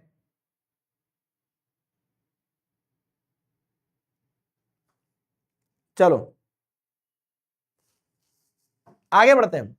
प्रधानमंत्री कृषि सिंचाई योजना, अब ये एक और स्कीम आ गई है। जैसे आपने ये देख लिया, जो जल जीवन मिशन हो गया, अटल भूजल योजना हो गया, तो वैसे एक प्रधानमंत्री कृषि सिंचाई योजना भी एक स्कीम है। तो this scheme provides protective irrigation to all farmers. ठीक है, जितने भी फार्मर्स हैं उन सारे फार्मर्स को प्रोटेक्टिव इरिगेशन फैसिलिटी दी जाएगी। And the aim of this scheme is to enhance physical access to water and expand irrigated cultivable area। हर खेत को पानी देने की रिस्पॉन्सिबिलिटी है। ठीक है, देखो स्कीम के नाम से समझ जाना, प्रधानमंत्री कृषि सिंचाई योजना। कृषि सिंचाई योजना मतलब क्या है कि कृषि मतलब खेती, सिंचाई मतलब इरिगेशन, योजना मतलब स्कीम।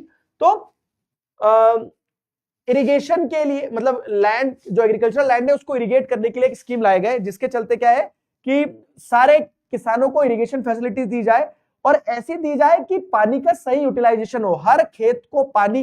ठीक है, ये ऑब्जेक्टिव के साथ ये स्कीम चालू की है। This improves on farm water use efficiency to reduce wastage.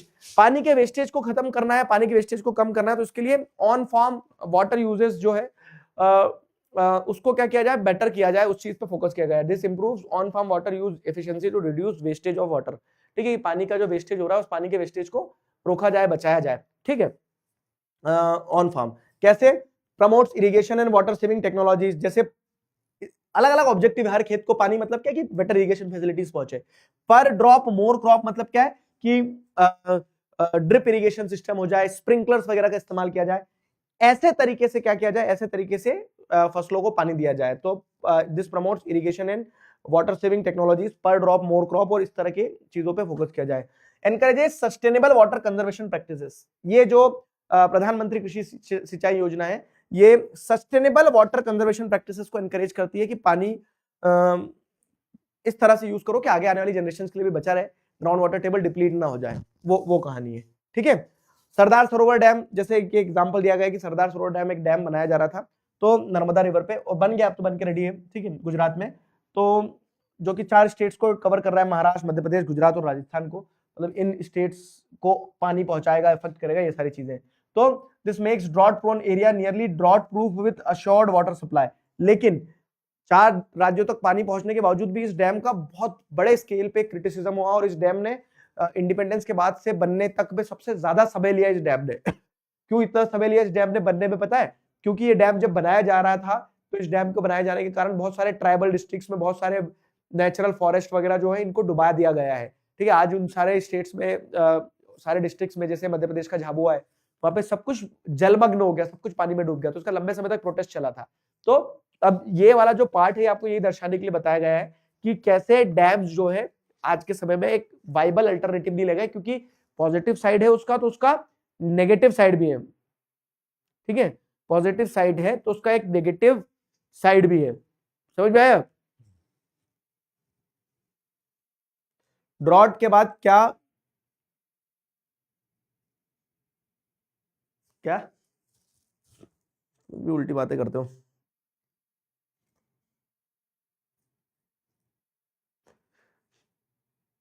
अटल भूजल योजना न्यू बुक में नहीं है, अटल भूजल योजना है नया बुक का एडिशन देखो।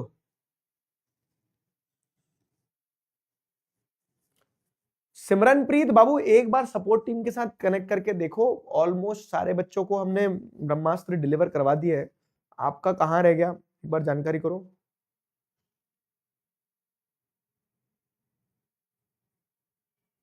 ठीक है, क्लियर हुआ।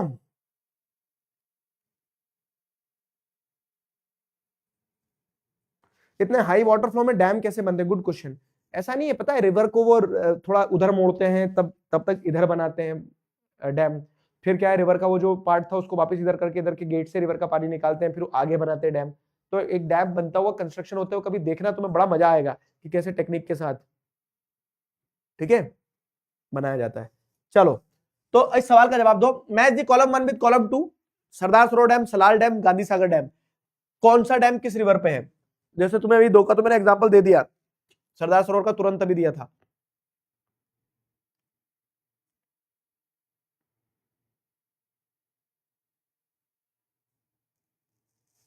चलो याया पोल, याया पोल, नाक मेरी बंद हो गई है पूरी, याया पोल,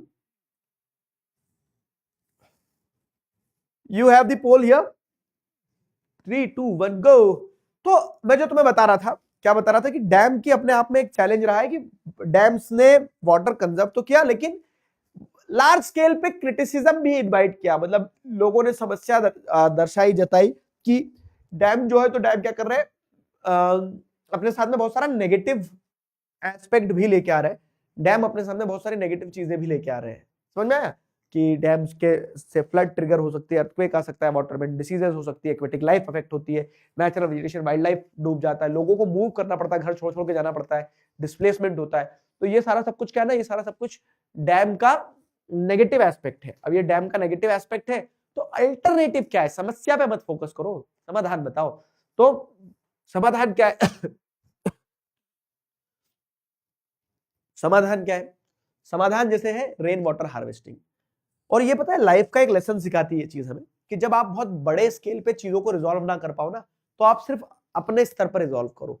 आप बहुत बड़ा डैम बनाओगे, बहुत पैसा लगेगा, बहुत समय लगेगा, इसकी जगह पानी को बचाने के लिए सब अपने अपने स्तर पे भी थोड़ा थोड़ा प्रयास कर लेंगे तो सबके लिए पानी बच जाएगा, सबके लिए पानी बच जाएगा, मतलब पानी की और कमी नहीं है, जरूरत नहीं है पानी बचाने की, समझ रहे हो। तो अल्टरनेटिव रेन वाटर हार्वेस्टिंग निकल के आया। अब रेन वाटर हार्वेस्टिंग क्या है, कैसा है, इसको पूरा समझेंगे अपन, ठीक है। पिछले वाले क्वेश्चन का रिजल्ट देखें, रिजल्ट आया है 60% बच्चों ने सी सेलेक्ट किया, यस। जैसे अगर आप देखोगे तो सरदार सरोवर डैम कहां पे है, Sardar Sarovar dam is on river Narmada, ठीक है, Hirakud dam is on Mahanadi. Second का जैसे अगर आप देखोगे fourth, Salal dam Chenab river पे और गांधी सागर डैम जो है तो वो चंबल रिवर पे है। तो ये चारों सही है, C is the right answer. Clear हुआ। Gauri Bijalwan again, once again she is on the top. Disha Meena 143 14, अबे पिट जाएगा बहुत मारूंगा, बहुत मारूंगा चमगाना बना दूंगा तुम्हें। ऋषिका तन्मय, यश नारायण, भावेश, सौम्या, सुभाश्री और नीरज, ये सारे बच्चे लीडर बोर्ड पे।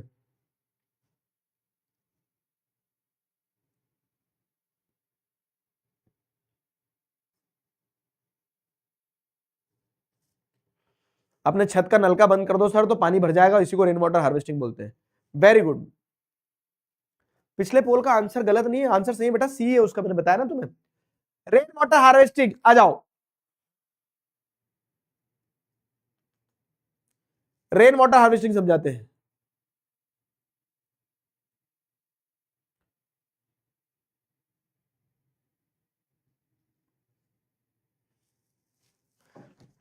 चलो, रेन वाटर हार्वेस्टिंग।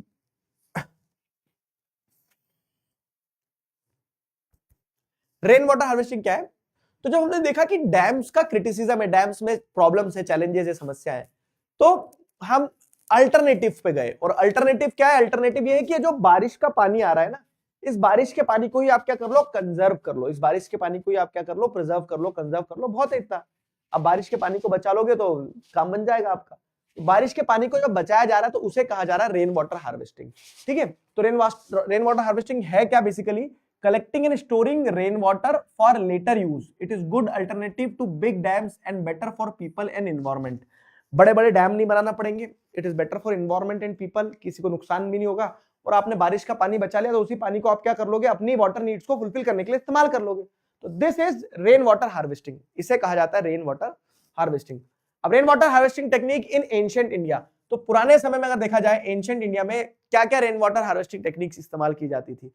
तो पुराने समय में जैसे अगर आप देखेंगे क्या क्या रेन वाटर हार्वेस्टिंग टेक्निक्स इस्तेमाल की जाती थी। अगेन ऐसा नहीं है कि हम एंशिएंट हाइड्रोलिक स्ट्रक्चर देख रहे थे तो पुराने समय में सिर्फ बड़े बड़े स्ट्रक्चर ही बनाए जाते थे, डैम्स, कैनाल्स और भोपाल लेक और हौज खास टैंक टाइप की चीजें बनाई जाती थी। पुराने समय में भी अलग अलग टेक्निक से रेन वाटर को हार्वेस्ट किया जाता था। समझ में आ गया ना? रेन वाटर हार्वेस्टिंग मतलब क्या है? बेसिकली पानी को, बारिश के पानी को आप बचा रहे हो। ठीक है, वो रेन वाटर हार्वेस्टिंग होती है। तो पुराने समय में भी रेन वाटर हार्वेस्टिंग होती थी। अब यहाँ पे जैसे 3-4 एग्जांपल दिए गए हैं तो 3-4 एग्जांपल मैं आपको एक एक करके समझाऊंगा, समझना।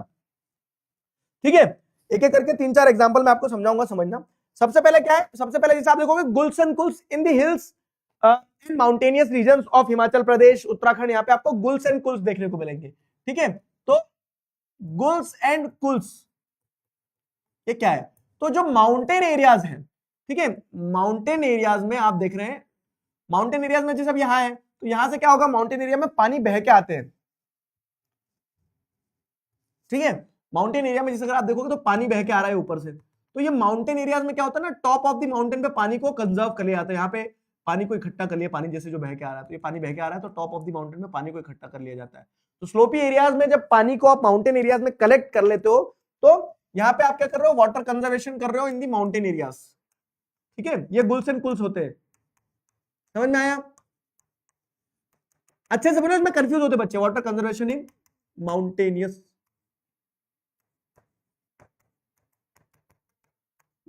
रीजन्स। ठीक है, ये गुल्स एंड कुल्स हो गए। गुल्स एंड कुल्स के बाद में दूसरा क्या है? दूसरा जैसे अगर आप देखोगे तो दूसरा है आपका inundation channels in the flood plains of Bengal. Bengal के फ्लड प्लेन्स में इनंडेशन चैनल्स बनाई जाती थी पुराने समय में।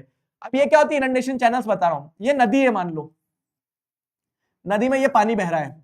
अब लेकिन जब बाढ़ आएगी ना तो ये तो नॉर्मल टाइम में पानी इतने में बह रहा है, लेकिन ड्यूरिंग फ्लड्स क्या होगा, ये इनंडेशन चैनल्स है ना, इनंडेशन चैनल्स। तो अब जब बाढ़ आएगी तो ड्यूरिंग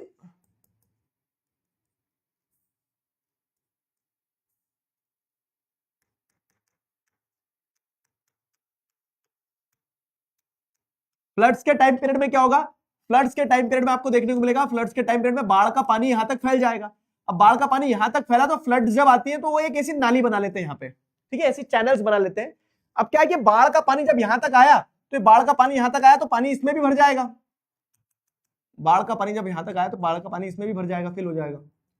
अब जब बाढ़ रिट्रीट कर जाएगी, समझ जाए, जब बाढ़ वापस चली जाएगी तो बाढ़ वापस तो चले जाएगी, लेकिन जो पानी इस नाली के अंदर, इस कैनाल के अंदर आया था तो वो पानी अब यहीं स्टोर्ड रह जाएगा। समझ में? जब पानी इस कैनाल के अंदर आया तो पानी इस कैनाल में ही रह जाएगा। ऊपर से पानी जो, मतलब ऐसा समझना, सिंपल मैं बता रहा हूँ कि आपका घर यहाँ है, ठीक है, नदी में बहुत तेज पानी आया, बहुत तेज पानी, तो वो पानी यहाँ तक आ गया। यहाँ तक आने के बाद में इधर से वापस निकल गया, मतलब जब बाढ़ उतर गई तो पानी वापस उतर गया। लेकिन जो अगर आपके घर के इस तरफ एक नाला था तो उस नाले में भी तो पानी भर गया होगा ना, भले ही बाढ़ का पानी अब वापस उतर गया लेकिन वो नाले के अंदर पानी तो भर गया होगा। तो वैसे क्या होता है, ऐसे इनंडेशन चैनल्स बनाए गए थे बंगाल में कि जब बाढ़ आती थी तो बाढ़ के समय तो नदी के बाहर तक पानी निकल के आ जाता था, तो नदी के पैरेलल में ऐसी चैनल्स बना ली जाती थी जिसमें पानी स्टोर कर लेते थे। अब रिवर अपने नॉर्मल कोर्स में आ जाएगी वापस, लेकिन ये स्टोर्ड पानी जो है, इस स्टोर्ड वाटर को फिर यहाँ इरिगेशन के लिए यूज कर लिया जाएगा। समझे? तो ऐसे इनंडेशन चैनल्स का इस्तेमाल किया जाता था। क्लियर हुआ? इनंडेशन चैनल्स का। खादिन्स एंड जोहाज were used in the parts of Rajasthan. Rajasthan में क्या किया जाता था, खादिन्स एंड जोहाज बनाए जाते थे। समझना अच्छे से, खादिन्स एंड जोहाद्स। खादिन्स एंड जोहाद्स क्या है? तो जैसे कि ये मैंने पत्थर रख दिए 2, ठीक है, ऐसे मतलब 1 2 3 पत्थर रख के मैंने इस टाइप से क्या कर दिया, एक एरिया बना दिया। अब ये ऐसी जमीन थी, अब ये जमीन पे क्या होगा जब बारिश होगी, है ना, खादिम्स एंड जोहाद में जब बारिश होगी तो पानी गिरेगा और ये पानी बह के कहां जाएगा, ये पानी यहाँ पे जाके स्टोर हो जाएगा, ठीक है, ये पानी यहाँ जाके स्टोर हो जाएगा। अब पानी स्टोर हो जाएगा, फिर इवोपरेशन होता रहेगा धीरे धीरे, ठीक है। तो ये पानी जो है धीरे धीरे इवोपरेट हो जाएगा, लेकिन यहाँ की जो जमीन रहेगी ना, यहाँ की जमीन के अंदर मॉइस्चर रहेगा, ठीक है, मॉइस्चर विल स्टे।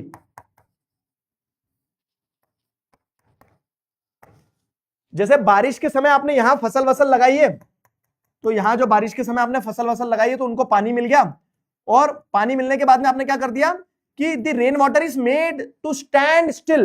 अब वो पानी इधर बह के चले जाएगा और यहां पे वो पानी क्या रहेगा, स्टैंड स्टिल रहेगा, खड़ा रहेगा पानी। तो कुछ तो इवापोरेट हो जाएगा और कुछ लेकिन जमीन के अंदर ही एब्जॉर्ब होते चले जाएगा, और जमीन के अंदर जब एब्जॉर्ब होते जाएगा तो जमीन कैसी रहेगी, गीली रहेगी ना, नम रहेगी जमीन, नमी रहेगी, उसके अंदर मॉइस्चर रहेगा। अब क्या होता है कि जब ये फसल असल कट गई, बारिश नहीं होना है, तो ये स्टैंड स्टिल वाटर जो था इस एब्जॉर्ब हो गया पूरा या फिर इवापोरेट हो गया, लेकिन वो सॉइल तो अभी भी मॉइस्चर है, तो सॉइल के अंदर फिर क्या हो जाएगी, खेती हो जाएगी, उस सॉइल के अंदर फिर क्या हो जाएगी, खेती हो जाएगी। तो इस तरह से खादिम्स और जोहाद्स बनाए जाते हैं, समझे, उस सॉइल के अंदर खेती हो जाएगी, इस तरह से खादिम्स और जोहाद्स बनाए जाते हैं, समझे।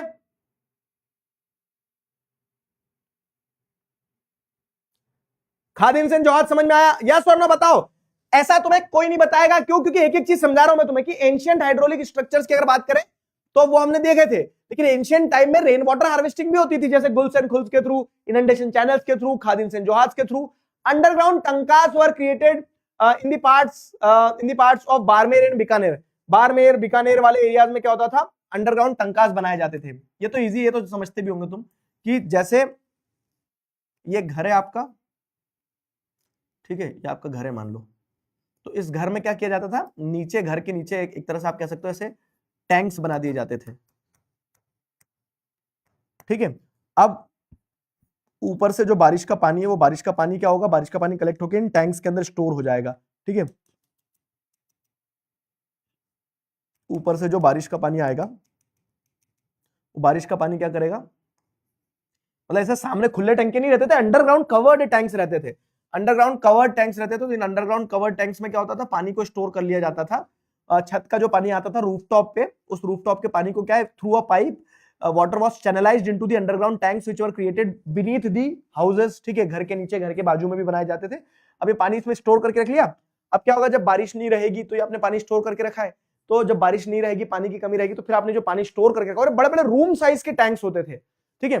तो इस पानी को फिर क्या करते थे, आप ढक्कन खोल के पानी निकाल लेते थे, एक बाल्टी पानी का इस्तेमाल कर लिया। तो इस तरह से क्या है, underground tanks were created to use the water, ठीक है, अंडरग्राउंड टैंक्स वगैरह बनाए गए, ठीक है, जिनका इस्तेमाल किया जाता था ऐसे पानी वगैरह स्टोर करने के लिए। ये भी रेन वाटर हार्वेस्टिंग का एक सिस्टम था जो एंशिएंट टाइम में चल रहा था। Bamboo drip irrigation system, 200 year old technique, जो कि आज भी मेघालय में फॉलो की जाती है। बैम्बू ड्रिप इरिगेशन में क्या होता है, सिंपल मैं आपको बता रहा हूं। जैसे बैम्बू ड्रिप इरिगेशन में समझना, ये चौथा वाला क्या था अपना, अंडरग्राउंड टंकास,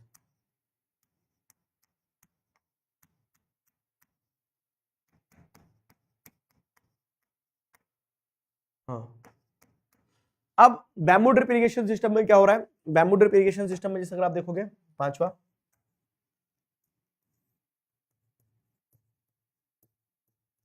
बैम्बू ड्रिप इरिगेशन,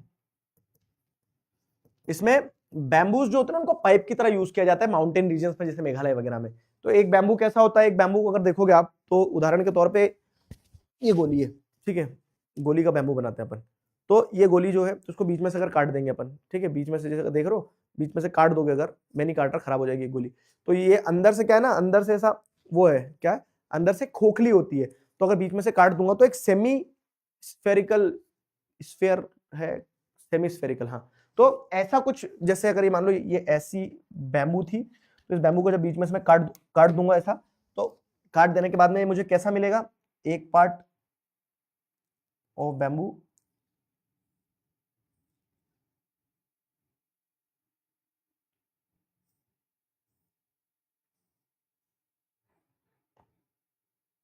है ना, एक पार्ट ऑफ बैम्बू ऐसा मिलेगा। तो ऐसी एक पाइप बन गई, ओपन पाइप टाइप की, इधर से पानी डालूंगा तो वो क्योंकि ऐसा इंपाउंडेड है तो पानी ऐसे बह के चले जाएगा, है ना, पानी ऐसे बह के चले जाएगा। तो यहाँ से पानी डालूंगा अगर मैं, तो ये पानी यहाँ से ऐसा बह के चले जाएगा, है ना, पानी बह के चले जाएगा। तो पानी जब बह के चले जाएगा और यहाँ पे अब क्या है कि जैसे एक पाइप ये लगा दिया मैंने, फिर एक पाइप मैंने ऐसा लगा दिया, ठीक है, एक पाइप मैंने ऐसा लगा दिया, फिर एक पाइप को मैंने ऐसा लगा दिया। तो इस तरह से मैं क्या करूंगा कि पहाड़ों के अंदर जैसे जो झील रहती थी ना पानी की, उस पहाड़ के झील के पास मैंने से बैम्बू का एक कटा हुआ पाइप लगा दिया और उस कटे हुए पाइप को मैं एक तरह से ओपन पाइपिंग की तरह लेके जा रहा हूँ। अब मान लो रोड आ गई तो उसको दो थोड़ा ऊंचा करके ले जाऊंगा और नेचुरल स्लोप के थ्रू जाएगा और पहाड़ के सोर्स से पेड़ तक पानी इस तरह से लाया जाता था बैम्बू ड्रिप इरिगेशन सिस्टम के थ्रू। इसकी फोटोज लगी बुक में, वो देखना, ठीक है। तो बैम्बू ड्रिप इरिगेशन सिस्टम भी एक रूफटॉप रेन वाटर हार्वेस्टिंग का एक टेक्निक था जो एंशिएंट टाइम में यूज किया जाता था। तो रेन वाटर हार्वेस्टिंग की अगर बात करें तो अलग अलग तरह से एंशिएंट टाइम में रेन वाटर हार्वेस्टिंग की जाती थी।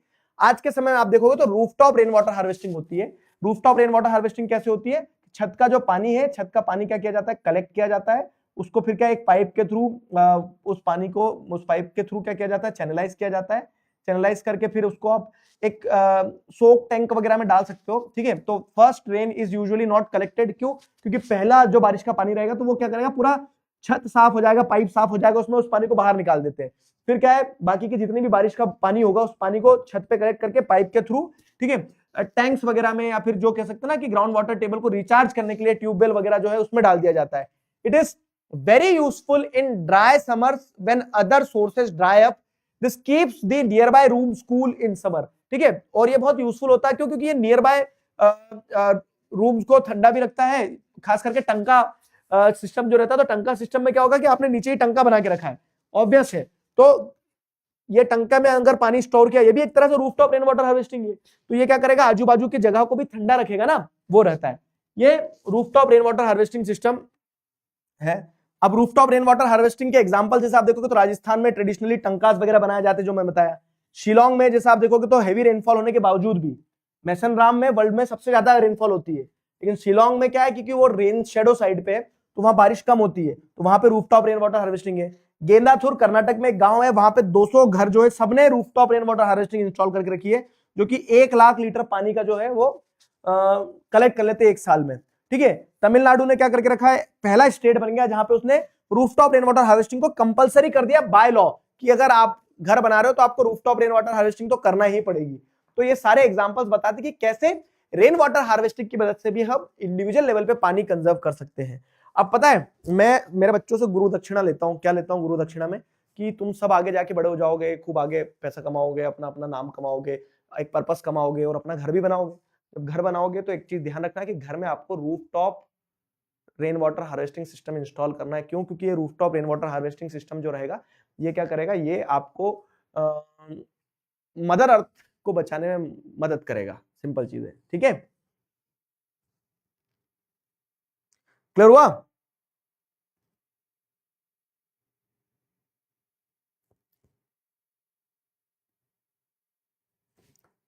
छुट्टी कर दूंगा, पहले ये बताओ समझ में आया कि नहीं? इस सवाल का जवाब दो। Which one of the following is the irrigation system in Meghalaya? Meghalaya में कौन सा इरिगेशन सिस्टम यूज किया जाता है? बताओ जल्दी।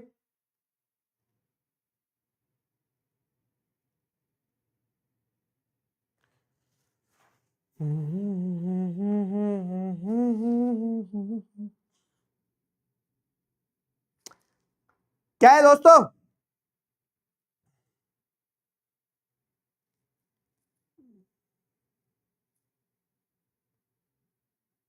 एंड कर दो क्लास, कर रहे हैं। कल अपन चैप्टर उठाएंगे हिस्ट्री का। बाबू हिस्ट्री का चैप्टर जो है ना, ये वाला क्या नाम है इस चैप्टर का? छोटा चैप्टर है वो, है ना, छोटा चैप्टर है वो, making of global world.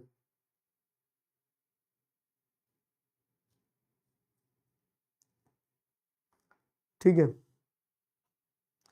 Christmas की छुट्टियां कब से है? क्रिसमस की छुट्टी भी चालू होगी 6 बजे से, ठीक है, मतलब 6:30 बजे से, मतलब 7 बजे से कर लो, 7 बजे से कल 5 बजे तक, कल शाम 5 बजे तक इतनी छुट्टी है क्रिसमस की। कल 8 बजे वापस से क्लास है सोशल साइंस की तरफ से, ठीक है।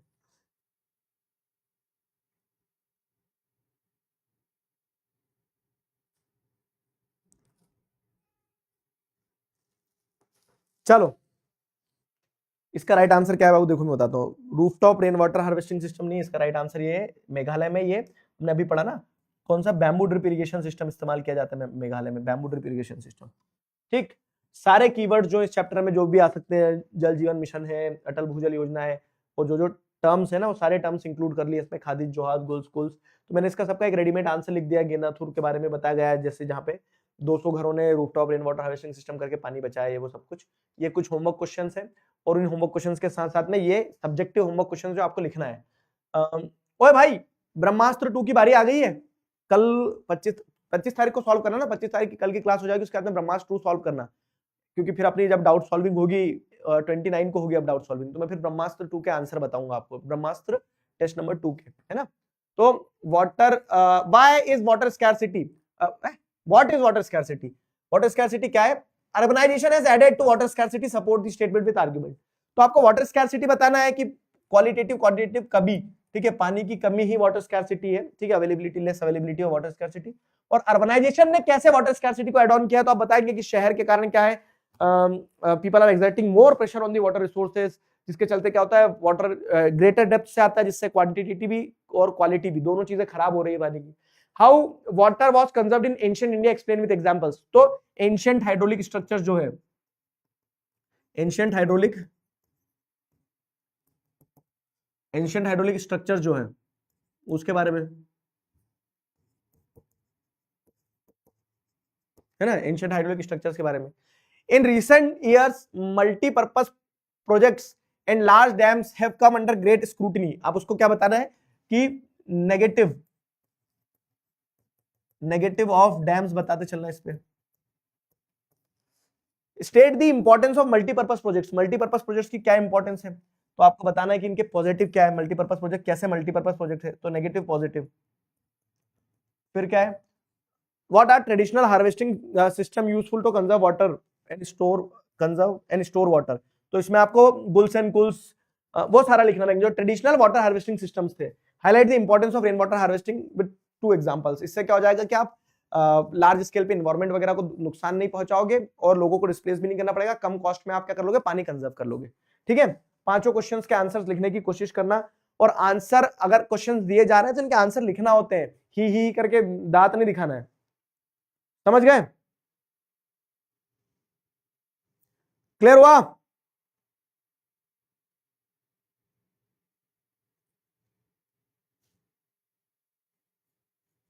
एक बार लीडर बोर्ड पढ़ दो, चलो होगा कुछ उठपुटांग उसमें।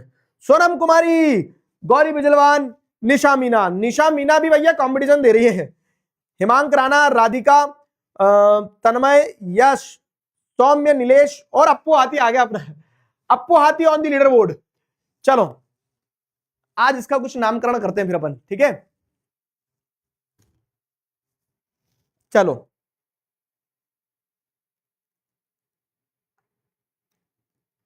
Fine, so wrapping up today's session, will see you all tomorrow. कल मिलते हैं, कल चैप्टर उठाएंगे अपन हिस्ट्री वाला। तब तक अपना ध्यान रखो, मुस्कुराते रहो। मैरी क्रिसमस कर देता हूं तुम्हारा, चलो मेरी, हमारी, हम सब की क्रिसमस। चलो।